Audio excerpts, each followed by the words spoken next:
That's it. Hello, and welcome to PJ Maybe's YouTube channel. And we are doing season 3 of Red Dwarf with Sadako. I got it pronunciation right this time. And Sadako, introduce yourself. Oh, I'm Sadako 24. I'm often a guest on Blue Bonnet's writer streams. I also have help run a Doctor Who forum called the Leisure Hive. I used to run Leisure Hive. I junked that. I run a forum called the Autumn Factory. It's just a small, mainly classic Who forum. A small one, but and it's got some great music videos on it. yeah, my channel does. Yeah, I could do some cool. Yeah, put together some clips of Doctor Who to some old disco music. I do like them. I'm not a great music one, but I do like with the Doctor Who stuff in the background. It's just superb. Yeah, because I think Doctor Who's of its time, and then the music's of its time. It becomes a perfect marriage. Yes, they definitely work well together. Because, as I said, I'm not a big one for music, but the music suits it very well, and I do enjoy watching them with that music behind because it does suit it very well. Mm-hmm. At least you can actually understand the music as well. So it's all different. Yeah. Not like this modern stuff nowadays. Bah humbug. Too many producers and spoil the broth, as it was. Yes, that's exactly it. So season 3, everybody watched it, I hope. I watched it last minute today. Yeah. Yes, I did the same. I've watched it once or twice today and once yesterday, and I've rearranged my watch schedule because obviously I've got between this and 42 Hours for Sunday. Then I rearrange it, and I'm going to actually start doing a movie for every Sunday as well. So I'm having to rearrange all my watch schedule. And Daniel's trying to get me to watch Line of Duty as well, but not going to happen until way down the line. But I'm too stubborn for the new stuff. Series 3 was the big sea change, wasn't it? It's like yes, it was. It started as you've got Kryten, Hilly, and the end of the pregnancy, which they tell you all in the scroll for episode 1. Yeah. If you slow the scroll down, you can read it. So it basically tells you the boys were born and they aged in 3 days to the age of 18. And to save their life, they took them back to the dimension where they were conceived in, where their father is the mother, is the female, and it basically so they didn't left them there. And then Lister found Kryten again after he crashed his space bike and put him back together, but he's lost some of his personality traits. So he's lost his rebellious streak, hasn't he? Yes. He's back to being a he's back to being a Servizoid. And then they tell you about Holly trying to do a reboot and mess around, and they ended up with the image of Hilly because he was the one fell in love with from the alternate dimension, and that's why you've got Hilly, that's why you got Kryten, and that's why there's no twins. But that's all in the scroll in the right at the start of Backwards. Yeah, and they were going to do an episode full about it, weren't they? Originally, there was going to be an episode called Dad, and that was going to be about Lister's pregnancy and and he was going to kind of give birth to the. I don't know if he was going to give birth to the twins, but it was going to be about the the pains of being a pregnant man, and I think they scrapped it because they thought it wasn't that funny, and they thought it might be potentially offensive. I think they scrapped it because that was the exact reason, because they thought it was going to be more offensive than funny. Yeah. Whereas I think if they thought it could have been funny enough not to be offensive, and I think that's why they scrapped it, because they thought they couldn't get it funny enough to not be offensive. And I think they would have realised that unless it is extremely spot on, it would have just gone over to the offensive side, which it's a shame. But I think the fact that they did the scroll was it's a simple way around it, but it is typical. You have to pause the scroll because it goes too fast, because they realised only true fans are going to care enough to slow it down. Yeah. Yeah. Or reverse things so they can actually see what people are saying in backwards. Yeah. But Well, that's the thing. That on the back on the season 3 DVD, you've actually got backwards played forward, so you actually see kind of, and once you actually see the novelty of it, you kind of realize, oh, it's not as great as I thought it would be. well, backwards has got one or two of the best things in this season. But Yeah. I don't think backwards is the best episode because a lot of it is visual humour based on the backwards.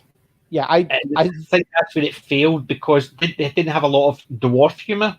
They had a lot of reverse humour.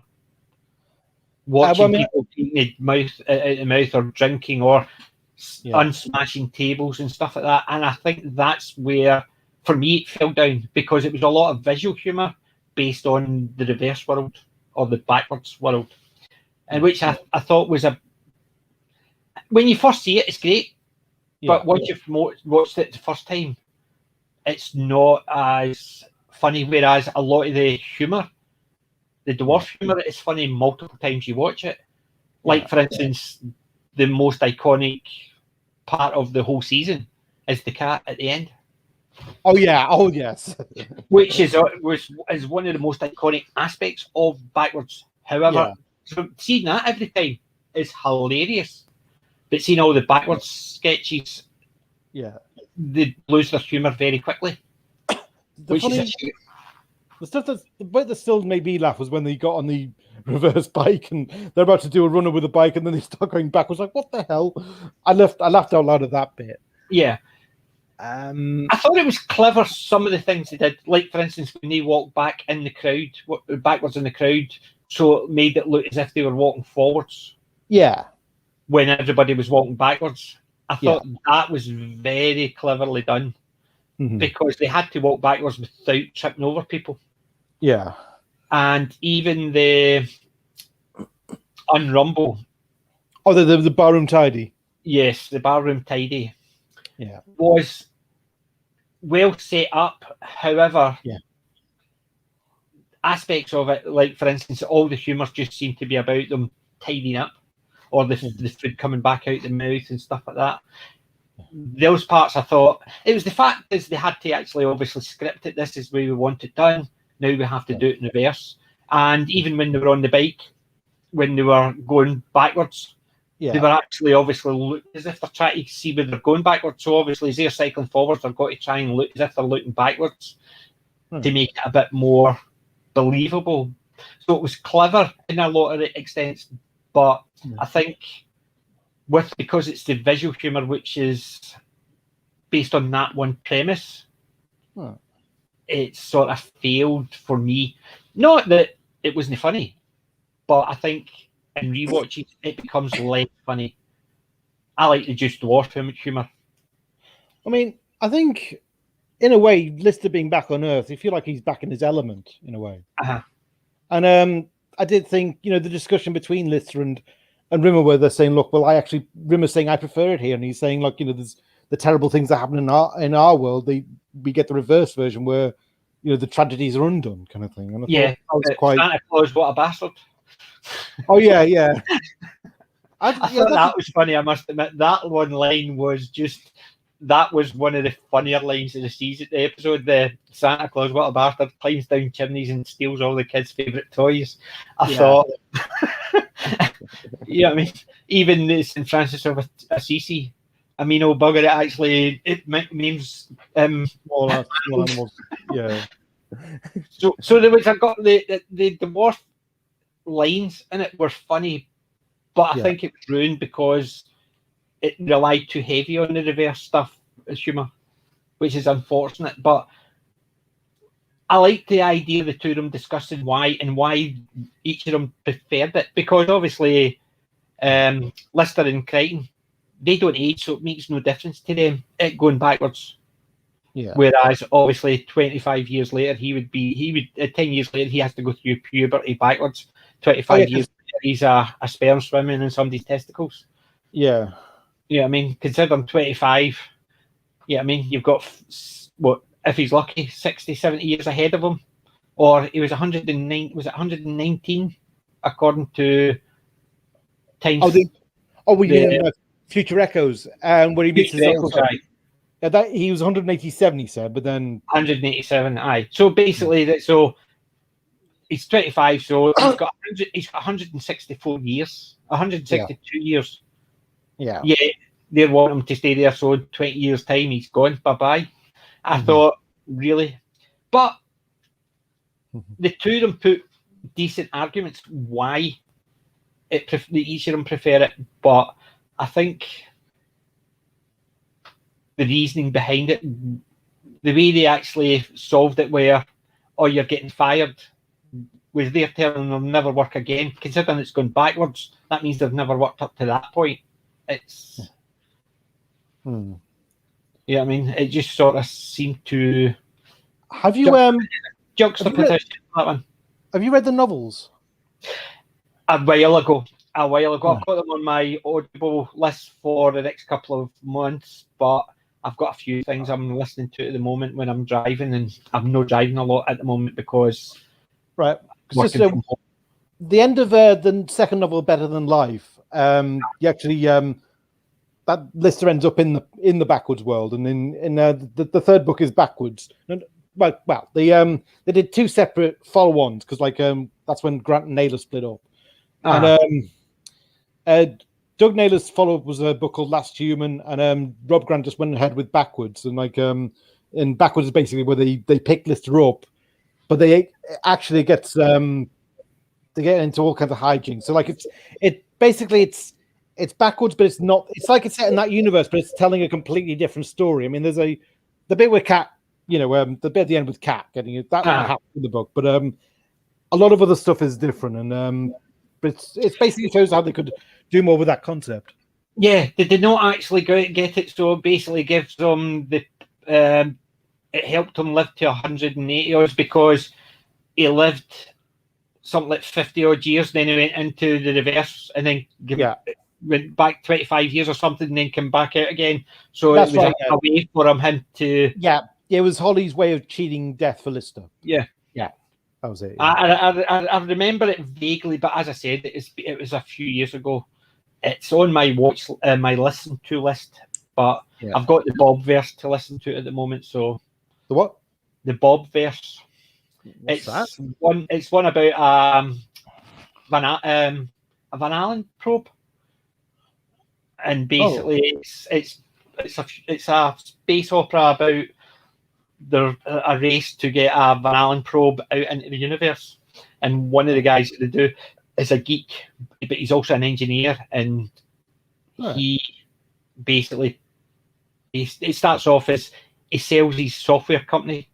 So when he sells his software company and he becomes a millionaire, what he does is he just puts some money into freezing, but when he wakes up, the laws for the cryogenically frozen have changed, so they become non-people. So they used their brain patterns to create these Van Allen probes. Van Allen, I think that's the right thing, because and they used that, but most of them go insane when they realise they're just a brain in a jar, effectively.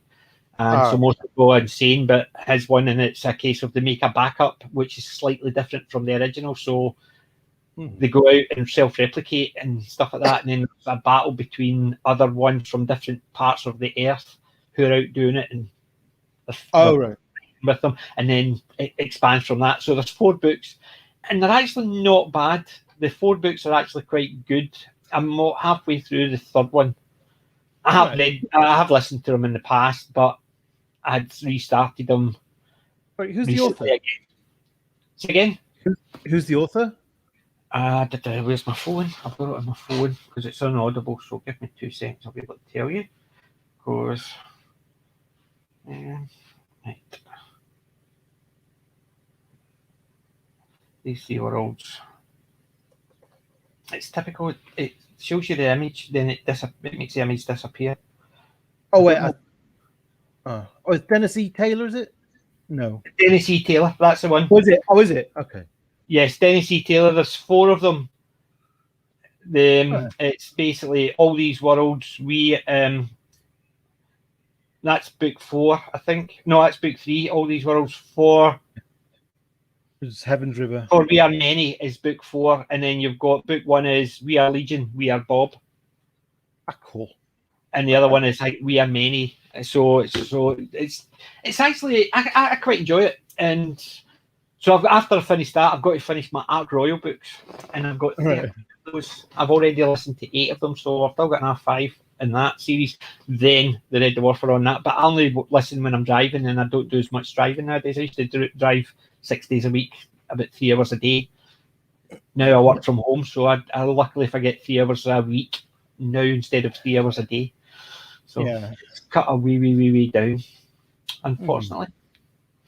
But doesn't stop me actually looking forward to actually listening to the books again.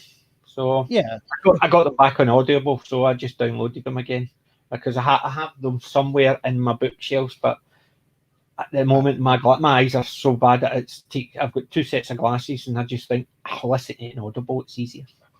I'm getting old. Oh, bah humbug. I've not reached that age yet, but I might do it in a few years. I've been with Audible since 2008, so I've got quite a few Audibles, and I do like listening to it. But as I said, it's usually when I'm driving. I can't do it when I'm working. TV programs I can have on when I'm working, but not an Audible because I don't know. It's just I grew up watching the TV, so the TV in the background, I don't need to pay as much attention. Whereas an Audible, I need to pay attention to it. So when I'm driving, it's easy because it's only me, the car, and the Audible book. Yeah. But I will look forward to the Red Dwarf ones when I get to them. Cool. But don't know when that'll be, unfortunately. Hopefully before we get to season 13. Cool.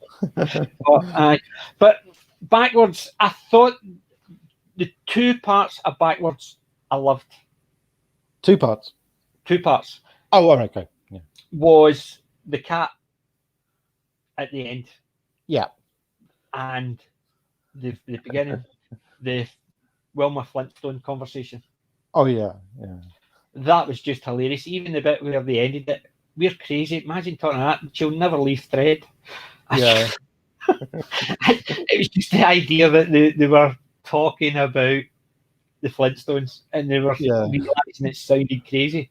But the reason they thought it sounded crazy was because she would never leave Fred. Nothing to do with the fact is because it's a cartoon character. Yeah. And I thought, I can imagine that. I can just imagine sitting talking stupid stuff.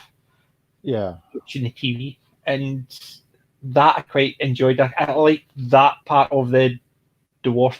Things like that to me are typical dwarf, where they take something which is crazy and they make it seem normal and funny.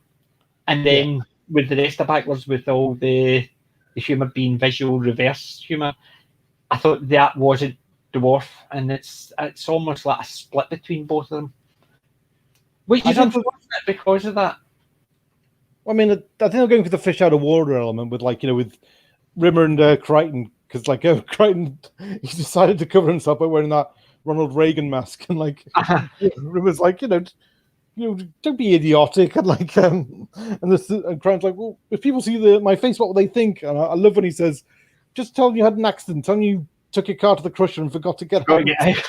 But they always make jokes about his face, the novelty condom head and stuff like that. But when he walked in, did you not think?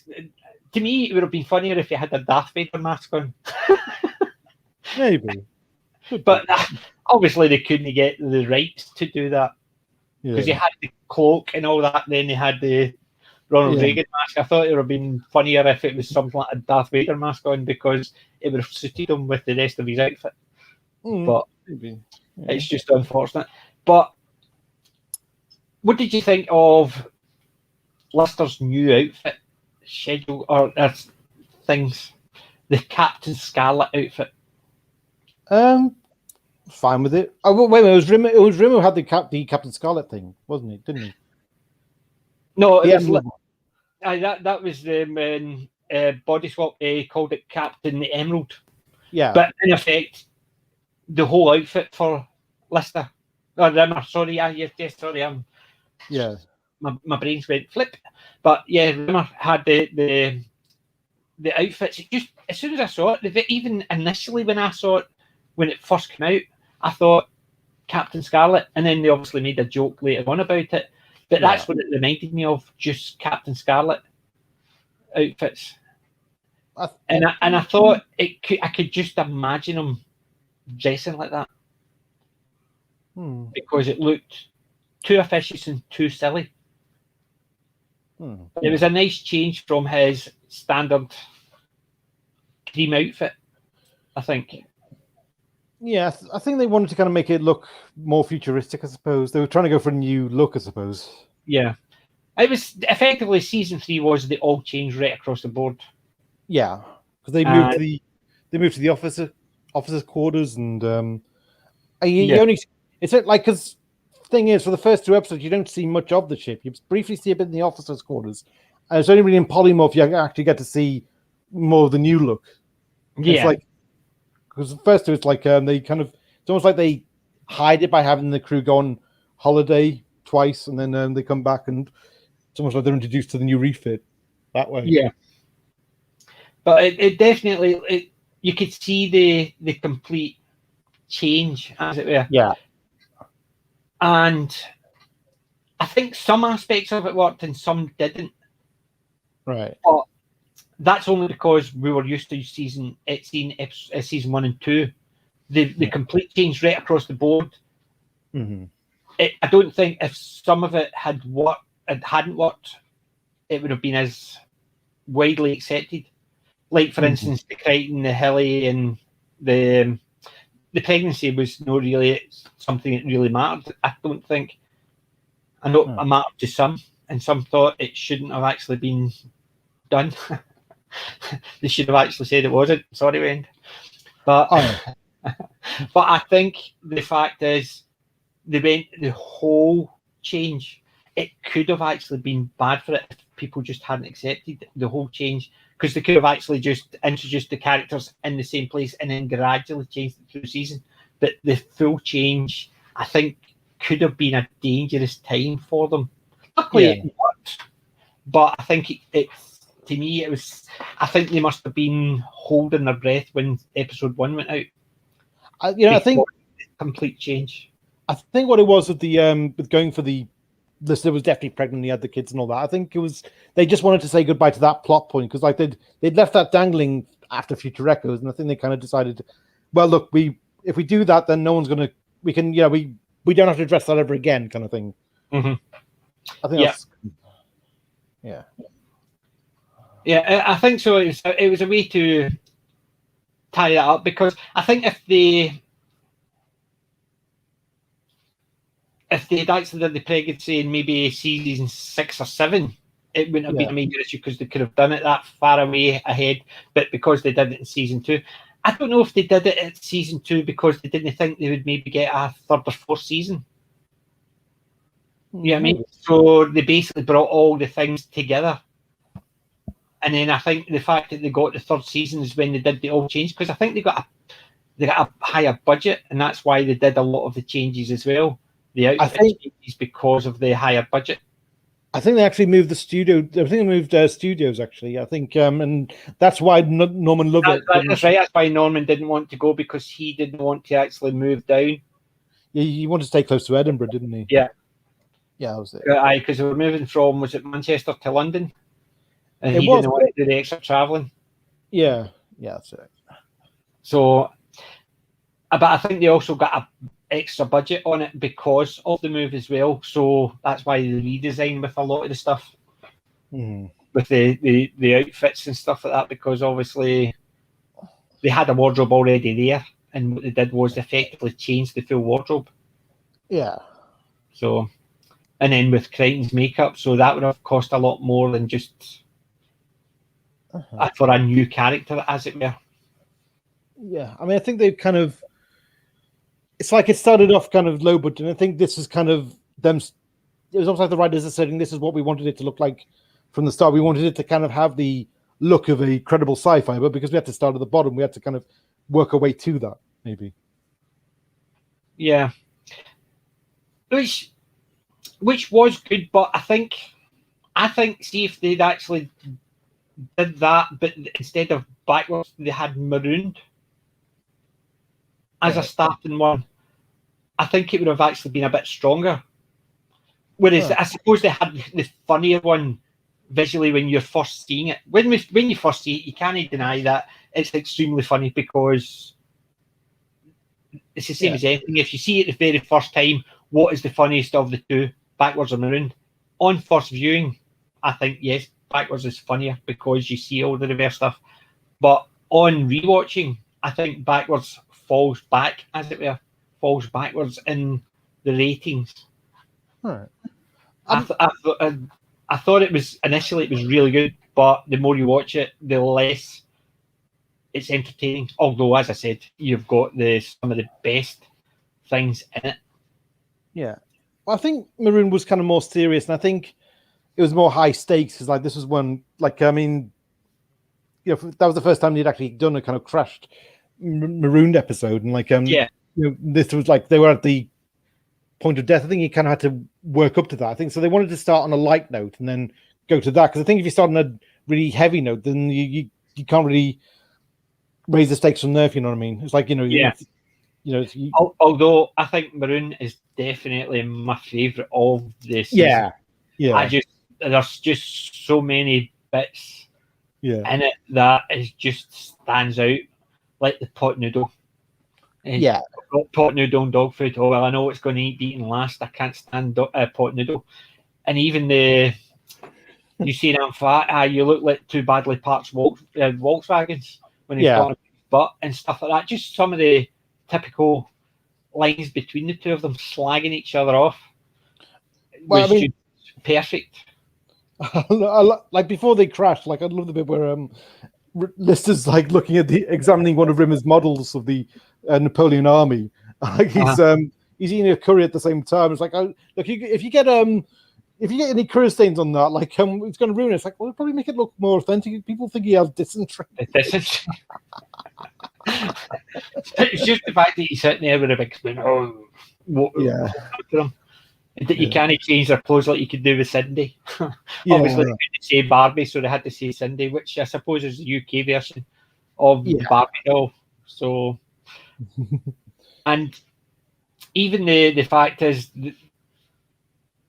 Hilly with the 5 black coals, you know, it's like it's 3 million years, not one, and then suddenly they all come together. Yeah, 5 come out at once. Why can't you see them? Well, the thing about black holes is they're black, and the thing about the space is it's black. At distance, you know. Then it turned out to be 5 pieces of grit. And the funny thing about grit is it's black, and it's. But a bit of trivia. I think this is one of the few episodes where Holly has more lines than Kryten. That's true. Considering Kryten was only in it for about 2 minutes. Right at the very beginning and right at the very end. Yeah. And do you know, I know it sounds silly, but see, the one wee bit it disappointed me. See, when he did the speech from King, was it Richard III? Richard III, when he goes, now? I thought he would have at least did the first line and got it wrong. See, I was expecting him to do, now is the winter of our discontent, right? I was expecting him to do something silly like, which we used to do as a kid, now is the winter of our discotheque. I was expecting that. I wasn't expecting the first, now is the winter of our discontent, made glorious summer up by the son of York. I wasn't expecting those first 2 lines. I was expecting, I suppose, when I first saw him doing the now, I thought, I wonder if he's going to do the discotheque one, because we used to always do that when we were actually in school and we were having to read it, and you would see somebody stand up, right, you have to read that line, and it's now is the winter of our discotheque. And the teacher going, what did you just say? Discontent, Miss Honest? But that's what I was expecting. And I suppose I expected a wee bit too much, because obviously we were just kids at the time. Yeah. That was the one wee teeny bit. I was a wee bit disappointed because I was expecting a bit more of the line, but twisted, because like he's done it before. Like, that's that woman. Instead of Marilyn Monroe, he says Mary Magdalene. Mary Magdalene, yeah. Yeah. So I was expecting something like that, whereas he would quote it, but quote it incorrectly. But he just did the now, and then that was it, which was funny on its own. But I think because I was expecting that wee bit more. Yeah. And it's obviously my mind was just going down what we used to say in school, I suppose. It's not as if it was standard across the board. It's not like the internet now, whereas everybody used to use the same joke. We just basically, it was just something that was said in our school. Because we didn't have proms, we had school discos, so it was now is the winter of our discotheque. Yeah. We had school discos, but like we had to because it was all boys' school, we had to go to the sister school. Yeah. Ours was mixed. Unfortunately, it just meant we just sat there and watched all the lasses actually just giving us a dirty look anytime somebody moved towards them. So, oh, right, okay. I'm no dancing with you because everybody else slagged me. But it was typical. Billy Connolly used to do. You'd walk up and go, "Do you want to dance? No. Do you want to dance? No. Do you want to dance? No. Do you want to dance?" You just keep going until you get out the door and away home. Yeah. That was our school. Anybody that had the guts to go and do it, they ended up just going home because it got to the end of the line, and that was it. So, but I think Marooned is definitely my favourite out of that, and I think it's all to do with the wee bits like the Javanese camphor wood, and he thought his guitar was made of it, and he was just so proud of it. And he goes, "Excuse me," goes in and gets a guitar and walks away. Oh, I love that bit because it's just he just can't hide it, and it'd be like he admits it in such a shamefully kind of Weasley way, even then. But the thing was, he was about to admit it. So it gives you that part. He was about to admit it, but he didn't. He just kept it going, and then he just squeezed past and just head down and took it and walked away. Kryten, get the blade. We're going to do. We're going to do the list of what. Didn't matter. We're going to do. Yeah. It was so funny when he actually sees it and you just see the outline of the guitar. It's like I just thought it was just it's just superb. But in all fairness, see when he was doing his last song, it's probably the best you've ever seen Lister actually playing, considering all the other jokes at the expense later on. Yeah. That's probably the best you've ever heard him singing or playing the guitar. Because it got gradually worse after that because they always made jokes about it. Well, I think he was deliberately going for the one-note melancholy song to play on Rimmer's heartstrings so that he'd kind of leave and so he could have his plan to fake up the guitar. Well, in all fairness, he did say he only had 4 G strings anyway. Yeah. I mean, so he probably could only play that one. Yeah. But I did like Marooned, and it's probably the more I watch it, the more that I enjoy it a bit more because it's a bit more just the two of them playing against each other.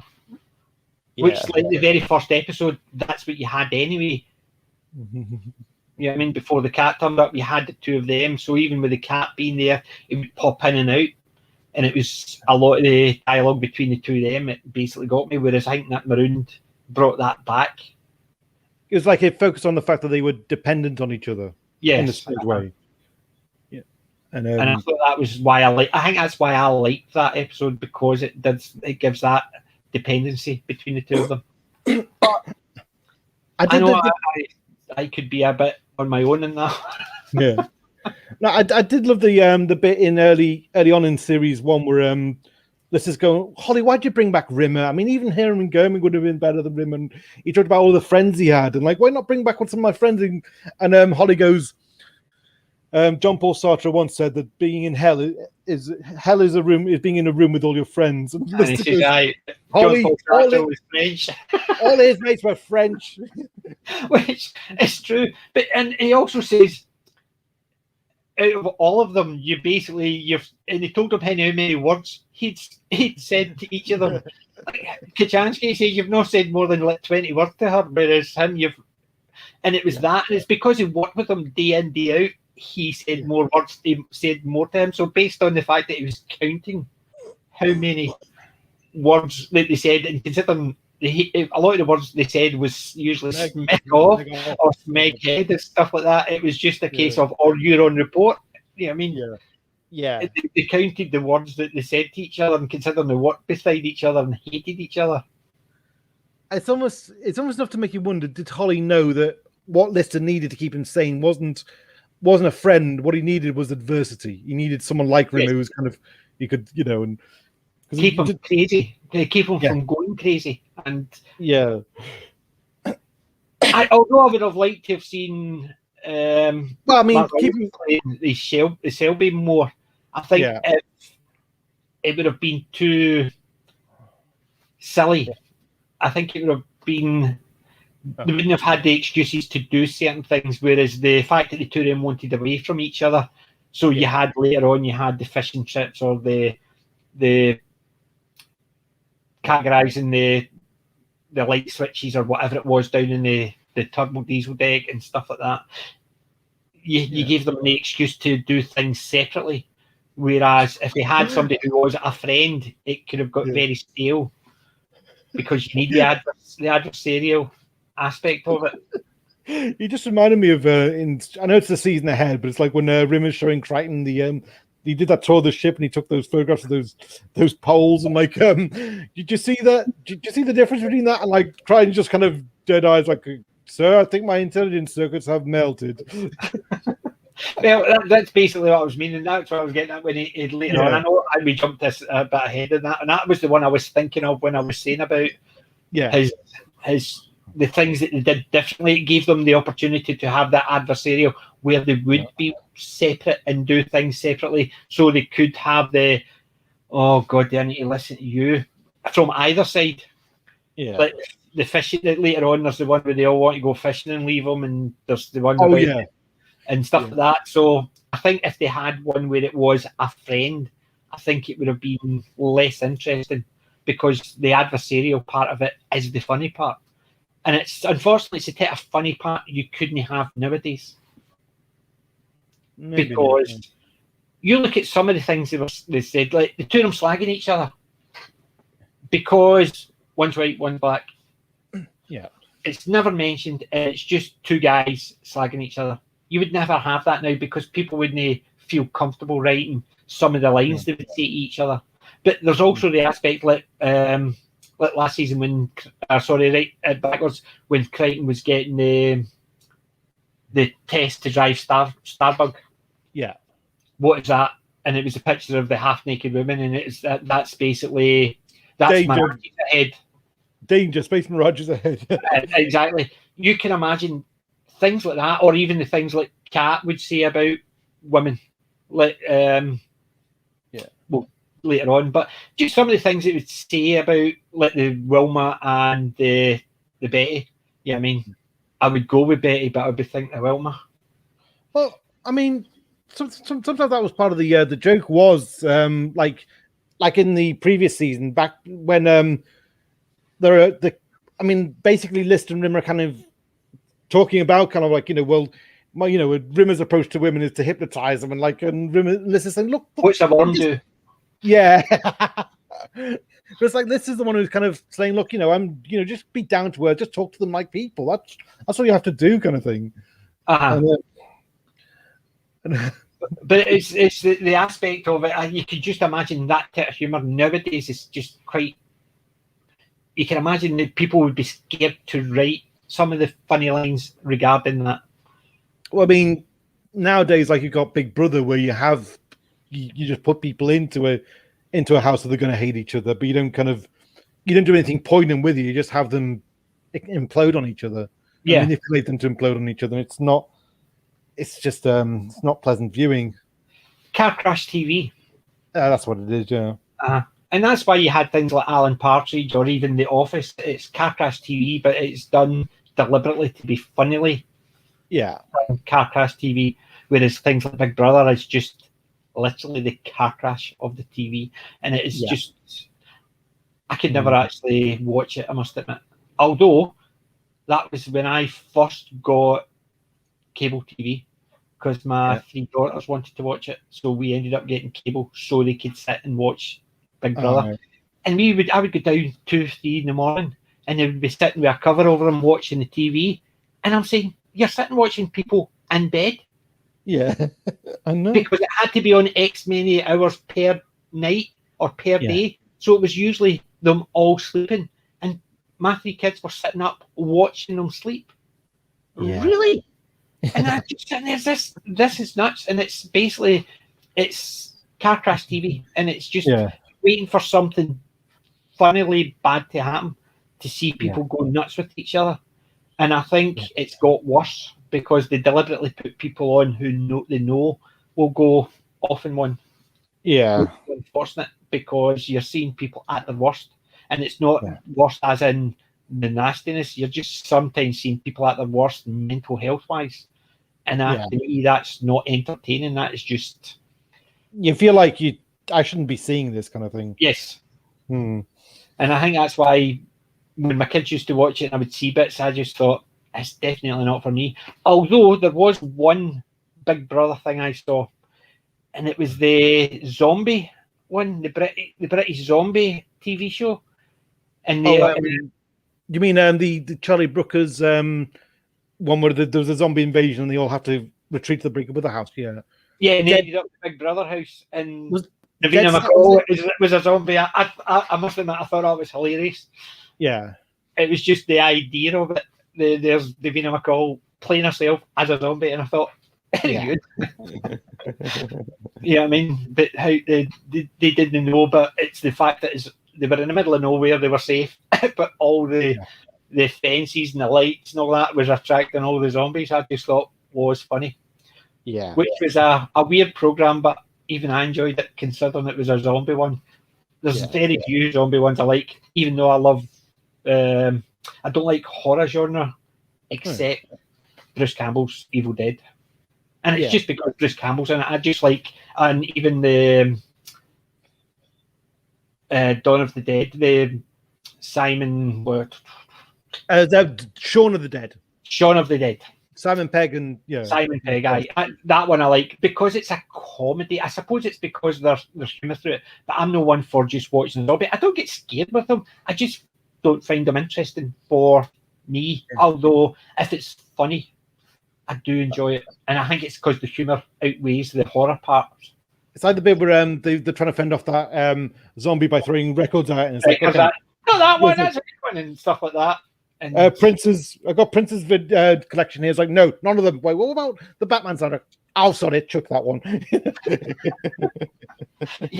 it was and I think that's the aspects of some of them. It's because there's enough light humour in it, even though it's a horror gore comedy.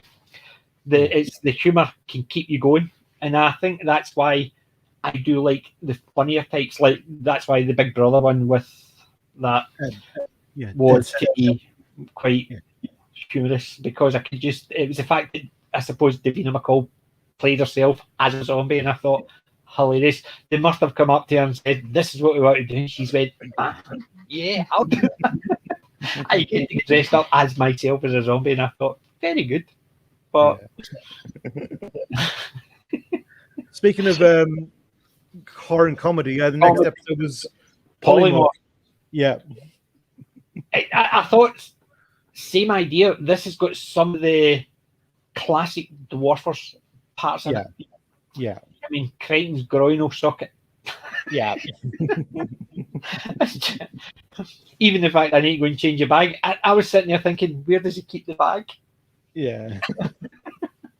And it's just because where he's hoovering, I'm sitting there, where does he keep the bag? And it was literally, no, they're not going to actually, but they just sort of mentioned about changing the bag, and didn't they actually mention where it is? You know, just the mind just went, whoop, down the drain, here we come.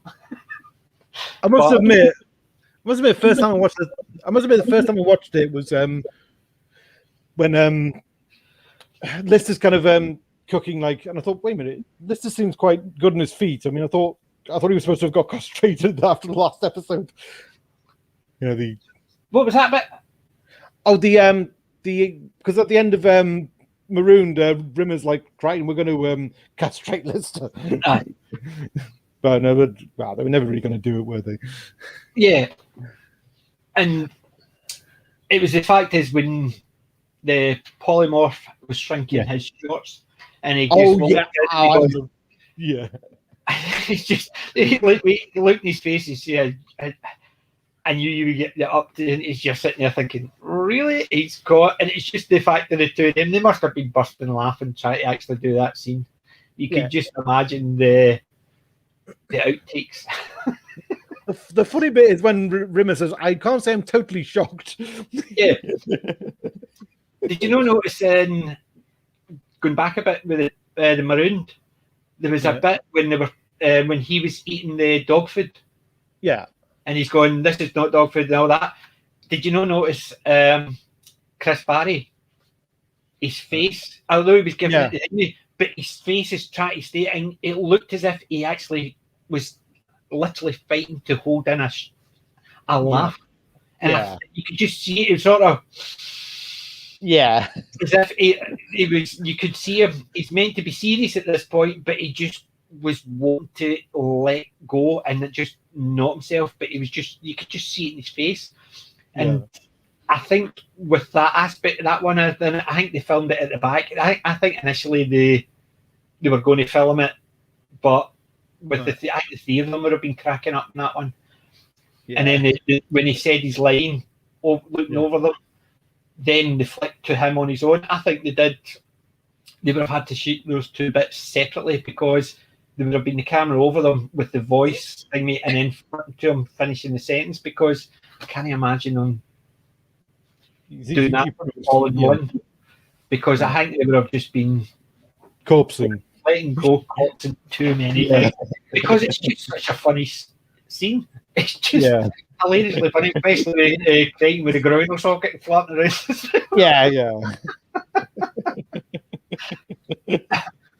And it's just, and even the only one I was disappointed within Polymorph was the cat's transformation, because we know later on some of the characters the cat can do.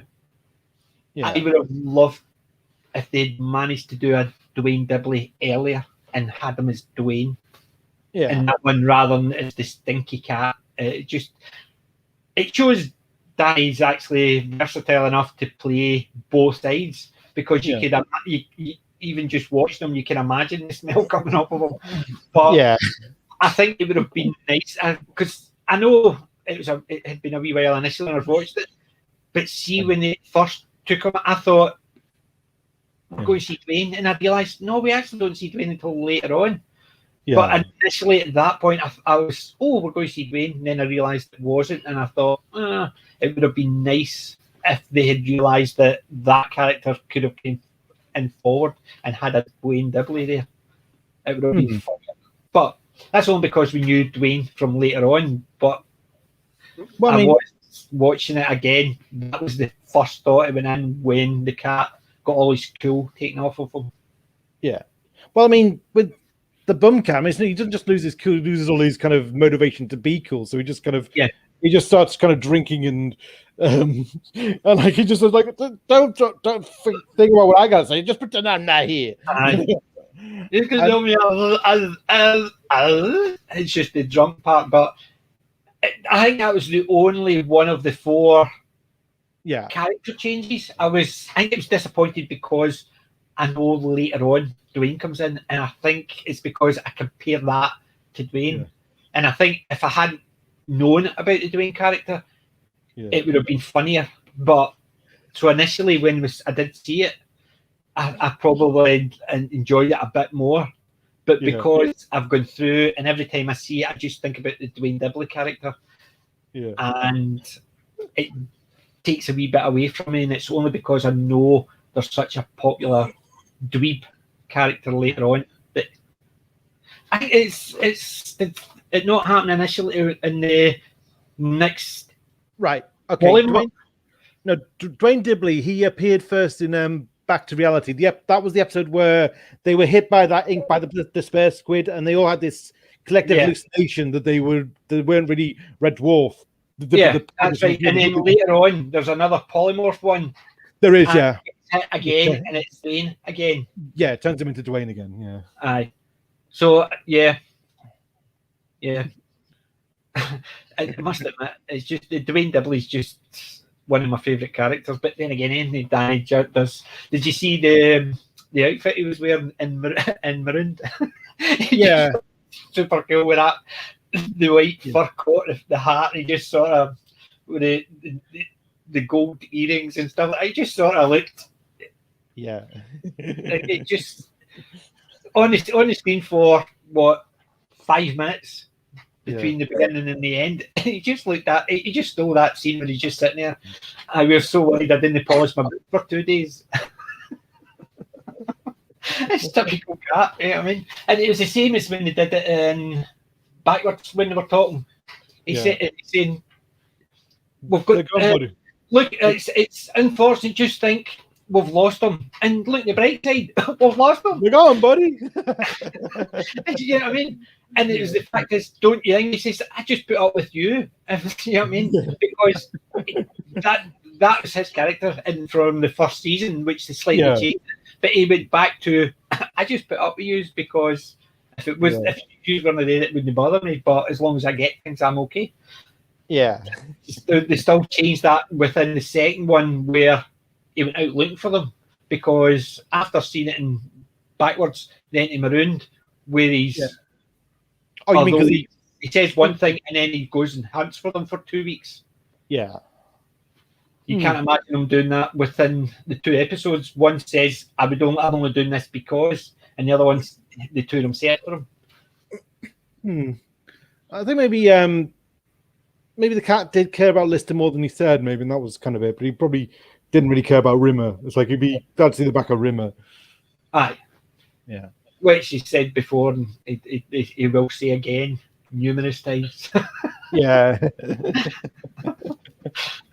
But that was a good part about it. But the other ones, the Rimmer was a chance losing his anger at his mum. I love that bit where it's like the things this boy can do with alphabet spaghetti, and he goes alphabet spaghetti, and then it hits him. Yeah, when the polymorph gets. It's the thing he uses later on.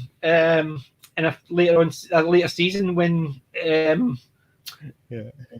it's the one with the technophobe crushing his hand or crushing his head. Remember his brother comes up and the android. Oh yeah, I remember that one. And basically when he basically breaks down, it's a similar face, and I think. Yeah. I suppose it's the same again. You see something, it reminds you of another episode because it's very similar to that. Yeah. But it was just the fact is, give Keats a chance, and because like it takes all his anger away, so he just thinks, he becomes this kind of this peacenik, Greenpeace activist, doesn't he? Yes. We'll bring that board, but not that I'm actually put myself forward. Let me put me as a facilitator. And it's funny, but it raises the stakes. You think none of these people can function anymore. They're a complete they're a complete mess of a group. Yeah, and it's let's go down to Amity and get a nuclear warhead, strap it to head, and I'll twat it. Yeah, that was it. Yeah. Oh, by the way, yeah. Oh, bit of trivia. A lot of people think that when Backwards was released on video, whether the 3 episodes set of Backwards, Maroon, and Polymorph, for a long time they were the only VHS releases of Red Dwarf that had a 15 certificate, and a lot of people thought it was because of Polymorph, because like the episode has that warning at the beginning. This episode contains disturbing scenes, and you got obviously the bonking bits, and you got the Lister saying "twat it," and people think that's why it got a 15. It wasn't. It was because of Maroon, where Lister talks about losing his virginity age 12. Yeah. That was it. They're naked, and I almost dropped my skateboard. Yeah. Drop your skateboard. What age are you? 12. Yeah. You weren't a full member of the golf club. Yeah. No, it wasn't in the middle of the Ryder Cup or anything. It's like I used to play golf. I hate people who abuse the facilities, and Hope you rake the sand back after you'd finished. Aye. Can you just imagine actually you need more than a niblet to get to that? That's when they made the comment and you try to say my butters are big. He says it's like two badly parked Volkswagens. Yeah. But it's just the fact that the part when you think me where he says stood there naked, I almost dropped my skateboard. Yeah. I can understand why that was it, but when he changed it, it was his banner as well. Vicious Life Forms, no thanks. Yeah, and even the abbreviation. The abbreviation. It was the abbreviation is clitoris. Yeah, because the first thing was the Committee for the Liberation and Integration of Terrifying Organisms and the Rehabilitation into Society. No, that one's clitoris. I wonder how long they must have wanted to end with that and then thought, what, you know what I mean? Think about something that fits in it. So they must have had a list of words and try to get something that fits into that. And then back the thing, how long did it take them to actually get a saying which works to give that abbreviation? Yeah, obviously a lot smarter than some of us, because there was no way on earth I would have even imagined. Because see, when they were actually, he was given his first one, I'm trying to, because I knew the second punchline, I was sitting there going, what does that spell? It's it's something like foreign alien life forms, no thanks. And I'm sitting there thinking, well, that doesn't spell anything. And then he goes on to the other one. It's obviously because I was expecting that joke. I'm trying to work out what the first one was spelling, which didn't really spell anything. It was just 4 letters or 5 letters, and there was no vowels or anything. My head's going like that. I'm thinking about that because I knew what the next joke was coming on. With that one, I was trying to see if there was something that worked with it, and it didn't. Just basically, that was just something he said before he went on to the punchline. Yeah. But I think it's just, I think Grant and Naylor, when they got together, they were kind of more than the sum of their parts. That was it. Oh, definitely. Even some of the jokes, like for instance, Space Corps Directive, we have to bring them all in and actually reintroduce them to me. And don't forget the Rimmer Directive. What's that? Don't never tangle with anything with more. The Osmonds. That was it, yeah. And I thought, it's the fact is, obviously the Osmonds were big in the 80s, 70s, 80s, 90s. You knew who they were. But even an international audience would know who they were because obviously they weren't a British thing. So they could have used a British one like Mick Jagger because obviously the Rolling Stones were big, but they weren't necessarily at the time international. Nobody knew if they were going to be out there. But then again, I don't know music, so they might have been out there. But I could have imagined that there's some of these that initially came out as Mick Jagger or something like that, but they've changed it. No, the Osmonds, because everybody, even if it gets syndicated out to foreign lands, people would know that joke. So if it did get into America, people would get the joke. Whereas I can imagine there's some jokes in there they would have actually just left in because, like the Cindy rather than the Barbie. Oh, it's a bit similar with that UK thing.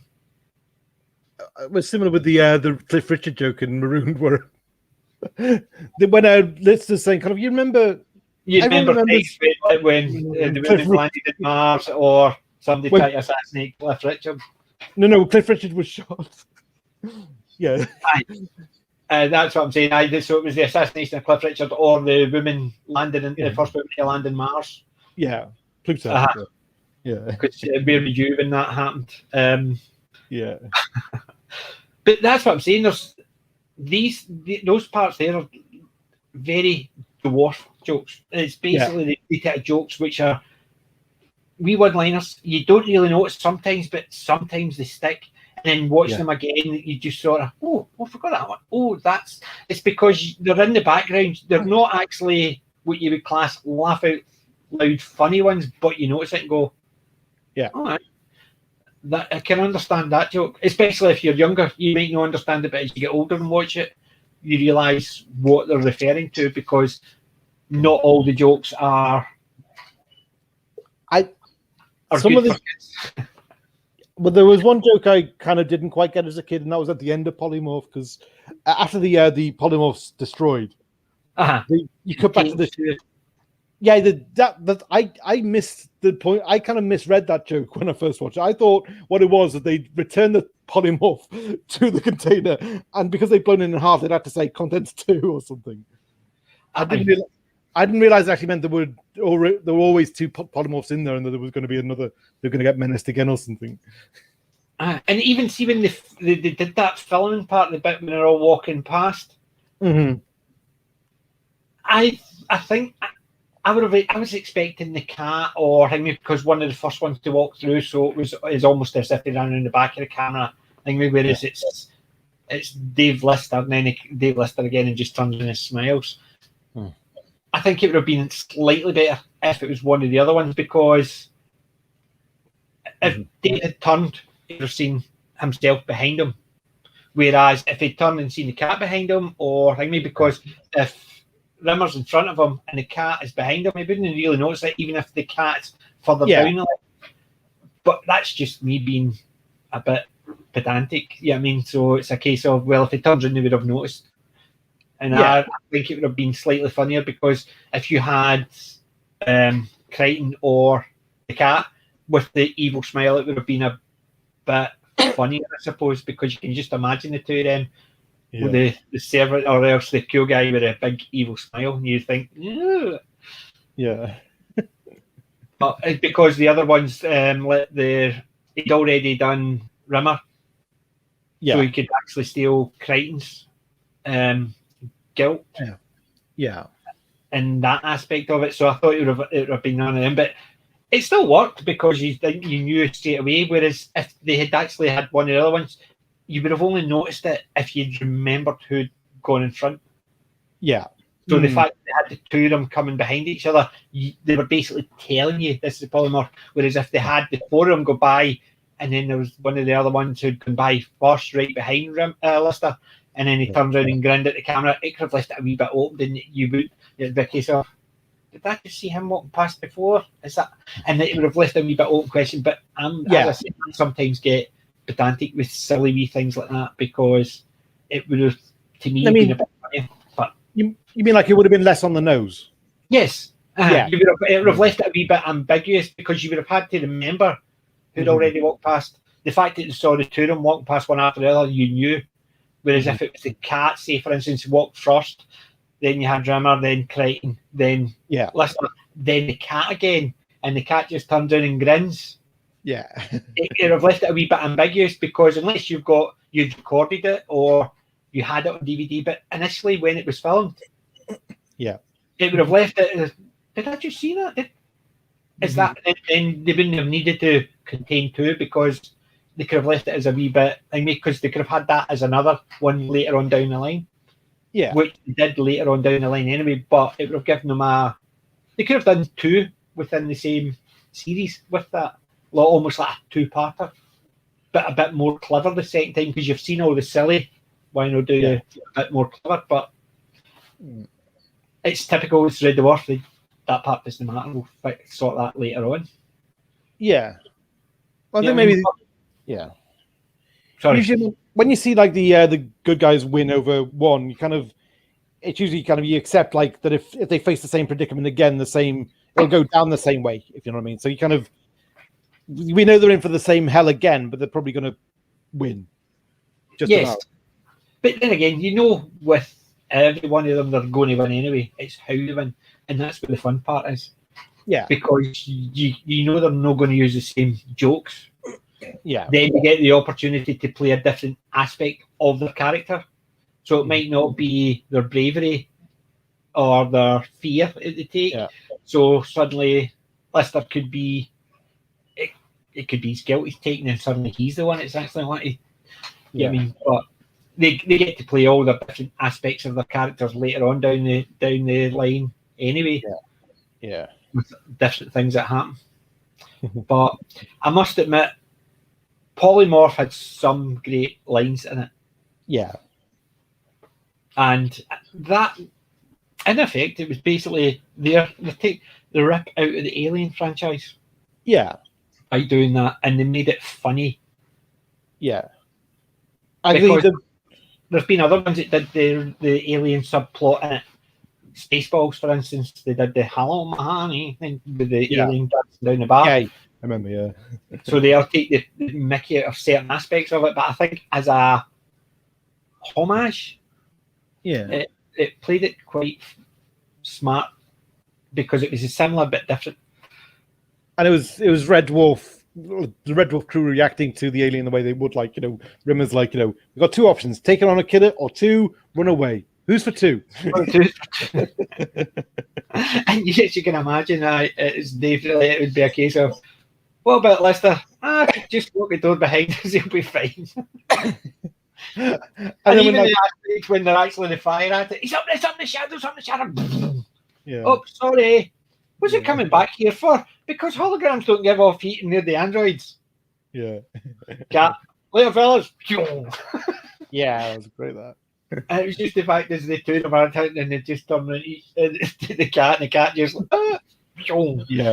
getting chased with them. It's just nice wee one lines like that. But I think it typifies the Red Dwarf that there is so many one lines that, although they're funny, they're in character funny because you just imagine these three people, they're not the smartest, so you don't notice it until they say it out loud.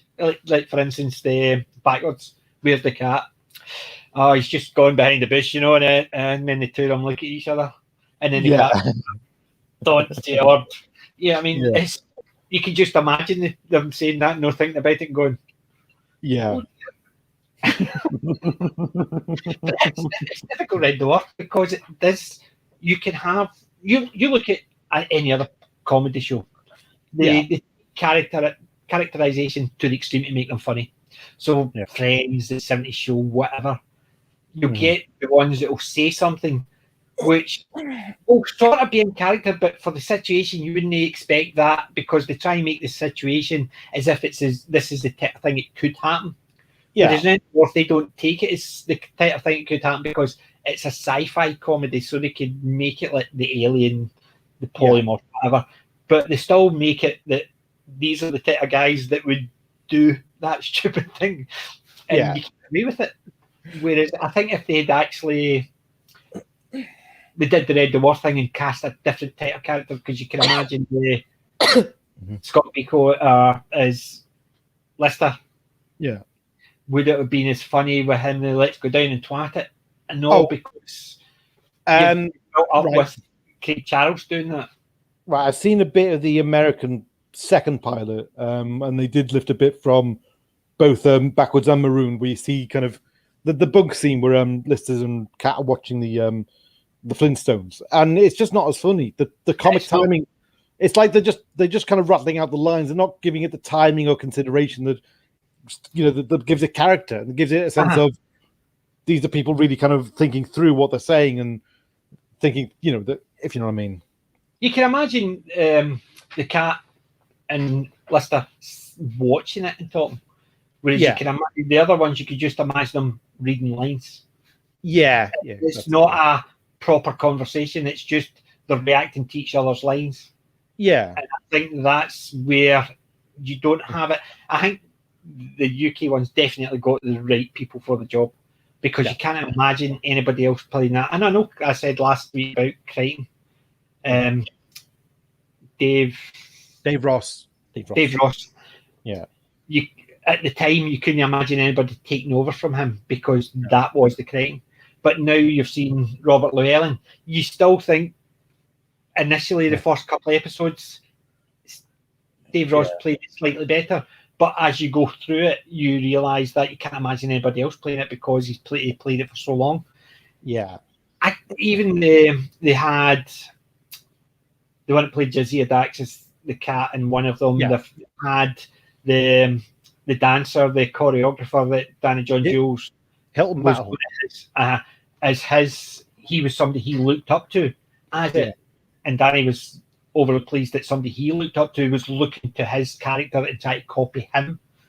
Yeah, it had the similar type of character, but the fact that they threw everything in to the first episode, it just it was overwhelming, and it just doesn't work as well. Whereas the Cat, you got to know over the first few episodes, they didn't throw everything in. And I think that's where it works. You had to get the cat, people to know the cat, because anybody that's got cats knows fine well that cats do things on their, whenever they want, not to anybody else's. So half the time a cat will just walk away from you anyway, halfway through. Yeah, gives a clap. Where you going? Yeah. Just a cat. Whereas they did that for the first season with the cat. It would just disappear and then come back in when they wanted something. Or and I think they continue doing that even now with the cat getting in and out. It's, you can imagine him just disappearing for no reason. It doesn't. You don't think, well, the cat wasn't in that episode, I wonder why, or why was it? You just think it's a cat. He would be there if he wanted to be, and if he didn't want to be, he wouldn't care. I mean, it was cat. I mean, the main thing about I feel was missing from the American pilot. There's no poignance to it. Like, you had the whole crew die, but then it was revealed that Lister was going to kind of in the future was going to meet up with Kachansky again, and it was like from the very first one, because they took the time slides and put it in, and you're sitting there thinking, well, it's typical American. They have to show them that everything's going to be all right. And it's the difference. We were talking about Fawlty Towers with Daniel on Sunday. It's the difference between the American and British. The British can be self-deprecating, so we don't need to see that everything's going to be all right as long as the journey's funny. Whereas the Americans need to have, other people have to be made the butt of the joke, so they have to be told everything's going to be all right, no matter how bad it's going to get. And they didn't need to tell us it was going to be all right. Mm-hmm. We were quite happy if it was actually at the end they're dead, Dave. They're all dead. Yeah. Mm-hmm. And it's just, that's the aspect. I think the funny aspect of it is the Americans just don't get it with a British comedy. I mean, there's a lot of really, really good American comedy, but they don't change it for coming over here. No. You look at the 70s show. I like the first 7 seasons of the 70s show. The 8th one was pants, but they try to make that over here and change it. And it was dire. They didn't even call it that 70s show over here. They called it something else. And it was absolutely rubbish. I think they only did they put out about 5 or 6 episodes. Yeah. And it was almost word for word. They just changed certain ones to make it a British joke rather than an American one.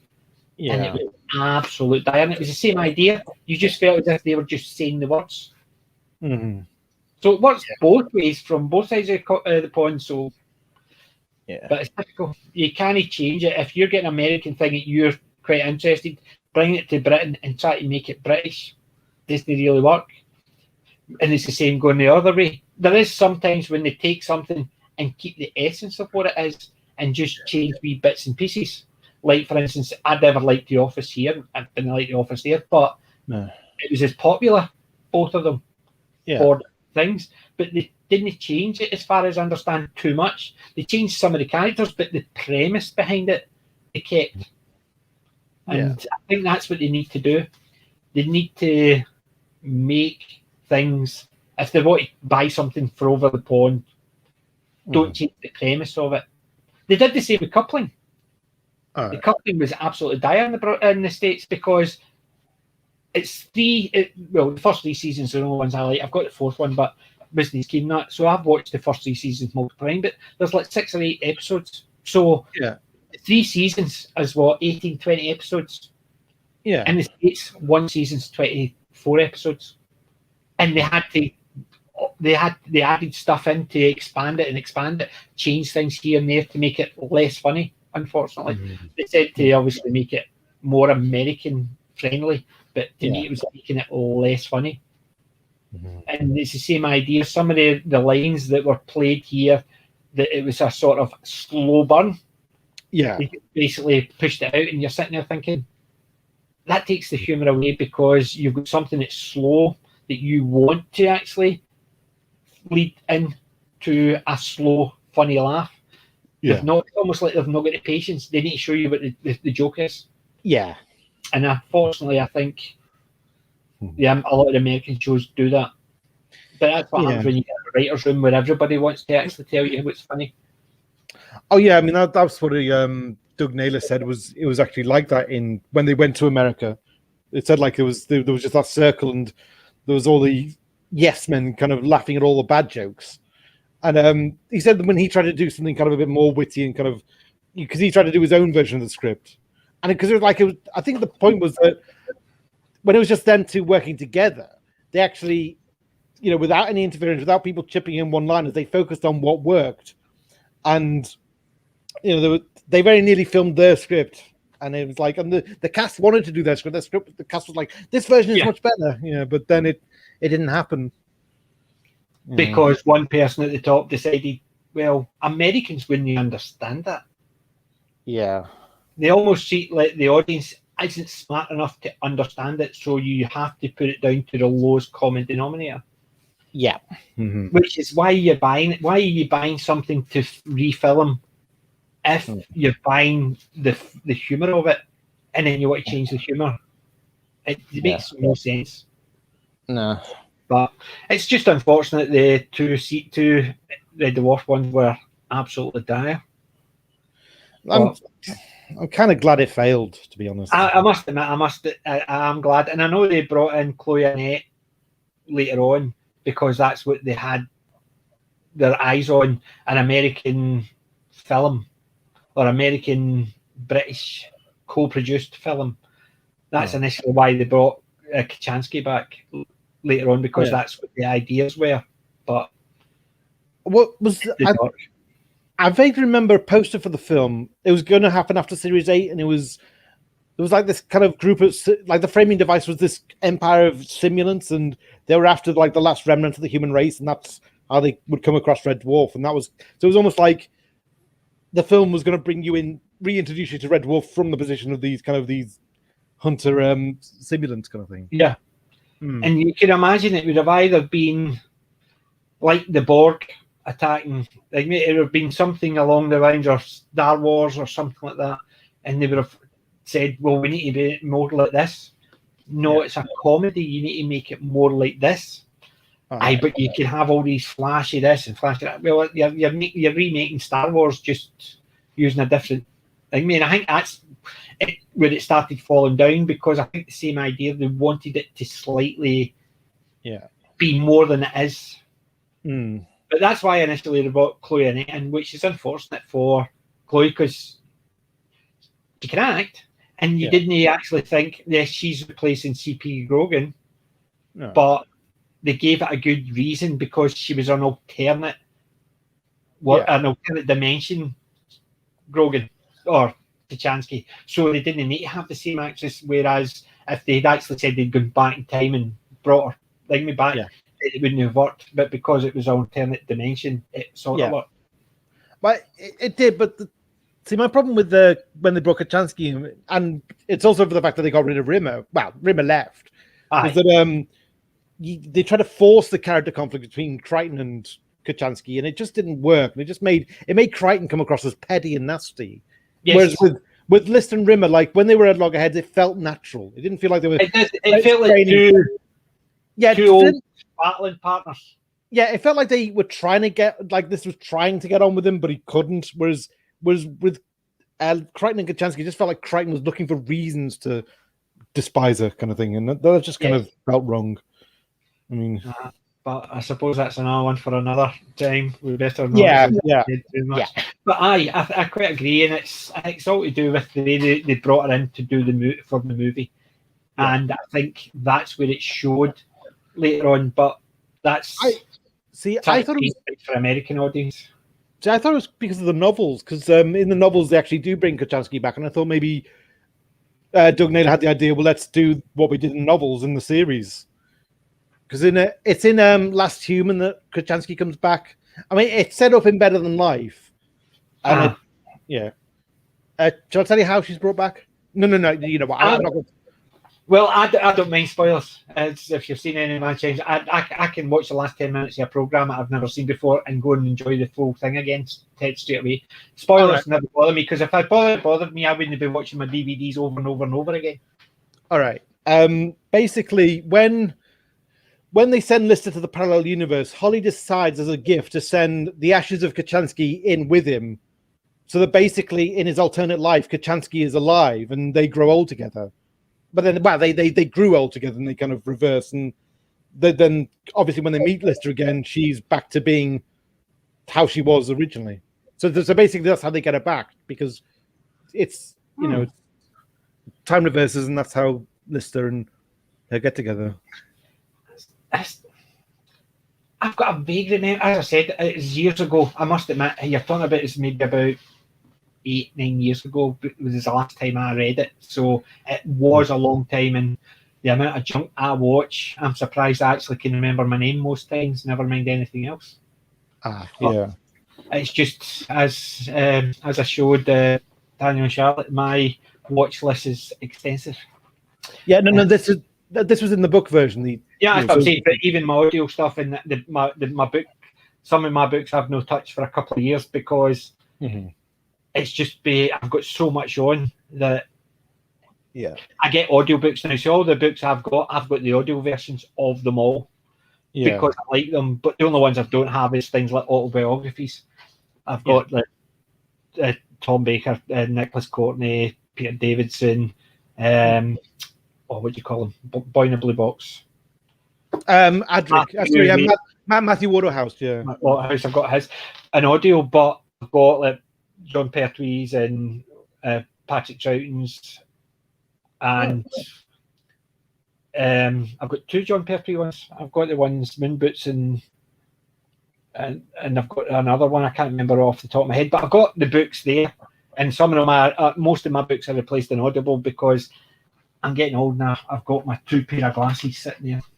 Right. So, I've got, in terms of Doctor Who biographies, I've got Deborah Watling and I've got Mary Tam. She did 2, but I've only got the first one.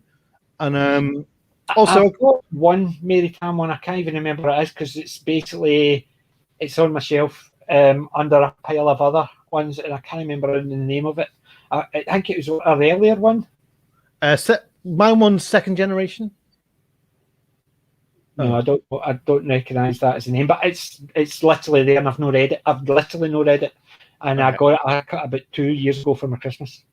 It's literally just because my eyes are terrible, and I've never got time to sit and read. So I've got about 3 books there that I've never read, and I've not even got an Audible.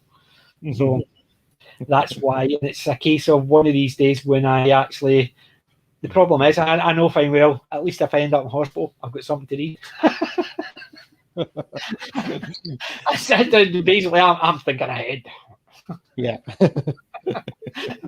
So I've got a couple of books there I can read rather than actually having to take my phone in and constantly charge it to listen to audiobooks. I've got a book to sit and read, but I'm also lazy. I want somebody to read it to me. I'm terrible. I'm getting old and lazy. Leave me alone. But what did you think? What did you think of the body swap? Did you think the 2 characters, Rimmer and Lister, did you think they actually acted like themselves throughout it? Body language wasn't quite there, was it? But like, I think in a way it kind of made sense, and the way it was written, it made sense that kind of once Rimmer was in Lister's body, he started to kind of develop some of Lister's appetites and rebelliousness kind of thing. He just kind of went a bit wild, so he became a bit more Lister-like in Lister's body, maybe. See, I never thought about it like that. I just thought that being the fact is things like, but I've already booked it out. Really, you realise what you did, and you still expect your agreement to be okay.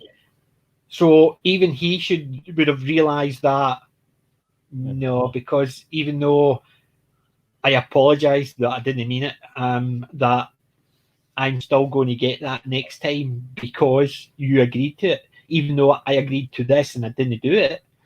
It's almost like the characterization. Not obviously that Chris Barry played Craig Charles's character quite well because that's the type of things he used to do anyway. Voice, he could do the voice and he could actually do the mannerisms because he used to do that anyway. But Craig Charles playing Rimmer was funny. Yeah. And seeing it, even the things like the Yeah. which I thought was quite funny. But it's the fact is, it's not so much their characterization, but it's their character that it's almost a case of Rimmer was too Rimmery, because it's almost like he didn't understand how bad he was to be himself. It was like he would say something, I will do this, I'll do this. I know it's been everything, mate. I've just been a wee bit overly indulged, but then doing it again and thinking it's all going to turn out all right, because Rimmer was never one that would actually think everything's going to turn out all right no matter what. But I think he believed he could do the job right, because like he always had that kind of work pride, and he always had this. He prided himself that he was the better kind of at human living than Lister was. Kind of, he thought he was better hygiene and kind of health and all that, and so he probably thought he could do Lister proud. Like he thought he could like improve Lister's body, but I think it was just he didn't respect Lister, so he kind of when the temptation was there to. But I miss tasting this food, I miss tasting that food. He'd kind of go for that and say, "Well, sorry, it's only Lister's body," kind of thing. And I think, I think I just felt that it was a wee bit too much, just for the simple fact is, he just kept saying, "You've not kept your promise. You've kept doing this. You're doing this and doing it," and he kept doing it and kept doing it, and it's almost like he didn't expect any consequences. And considering Rimmer expects consequences for everything, it's almost that it didn't see himself that way. It's almost like, well, there's not going to be any consequences because all I need to do is apologise. And you're sitting there thinking, but Rimmer would know that he would be angry that I'm doing this. The fact that he would hide it, even the cutting off his locks and stuff like that. It's, to me, it was just a wee bit too much. It was almost like getting Rimmer's psyche and actually dialing it up. I thought it was more like the type of thing an American writer would do.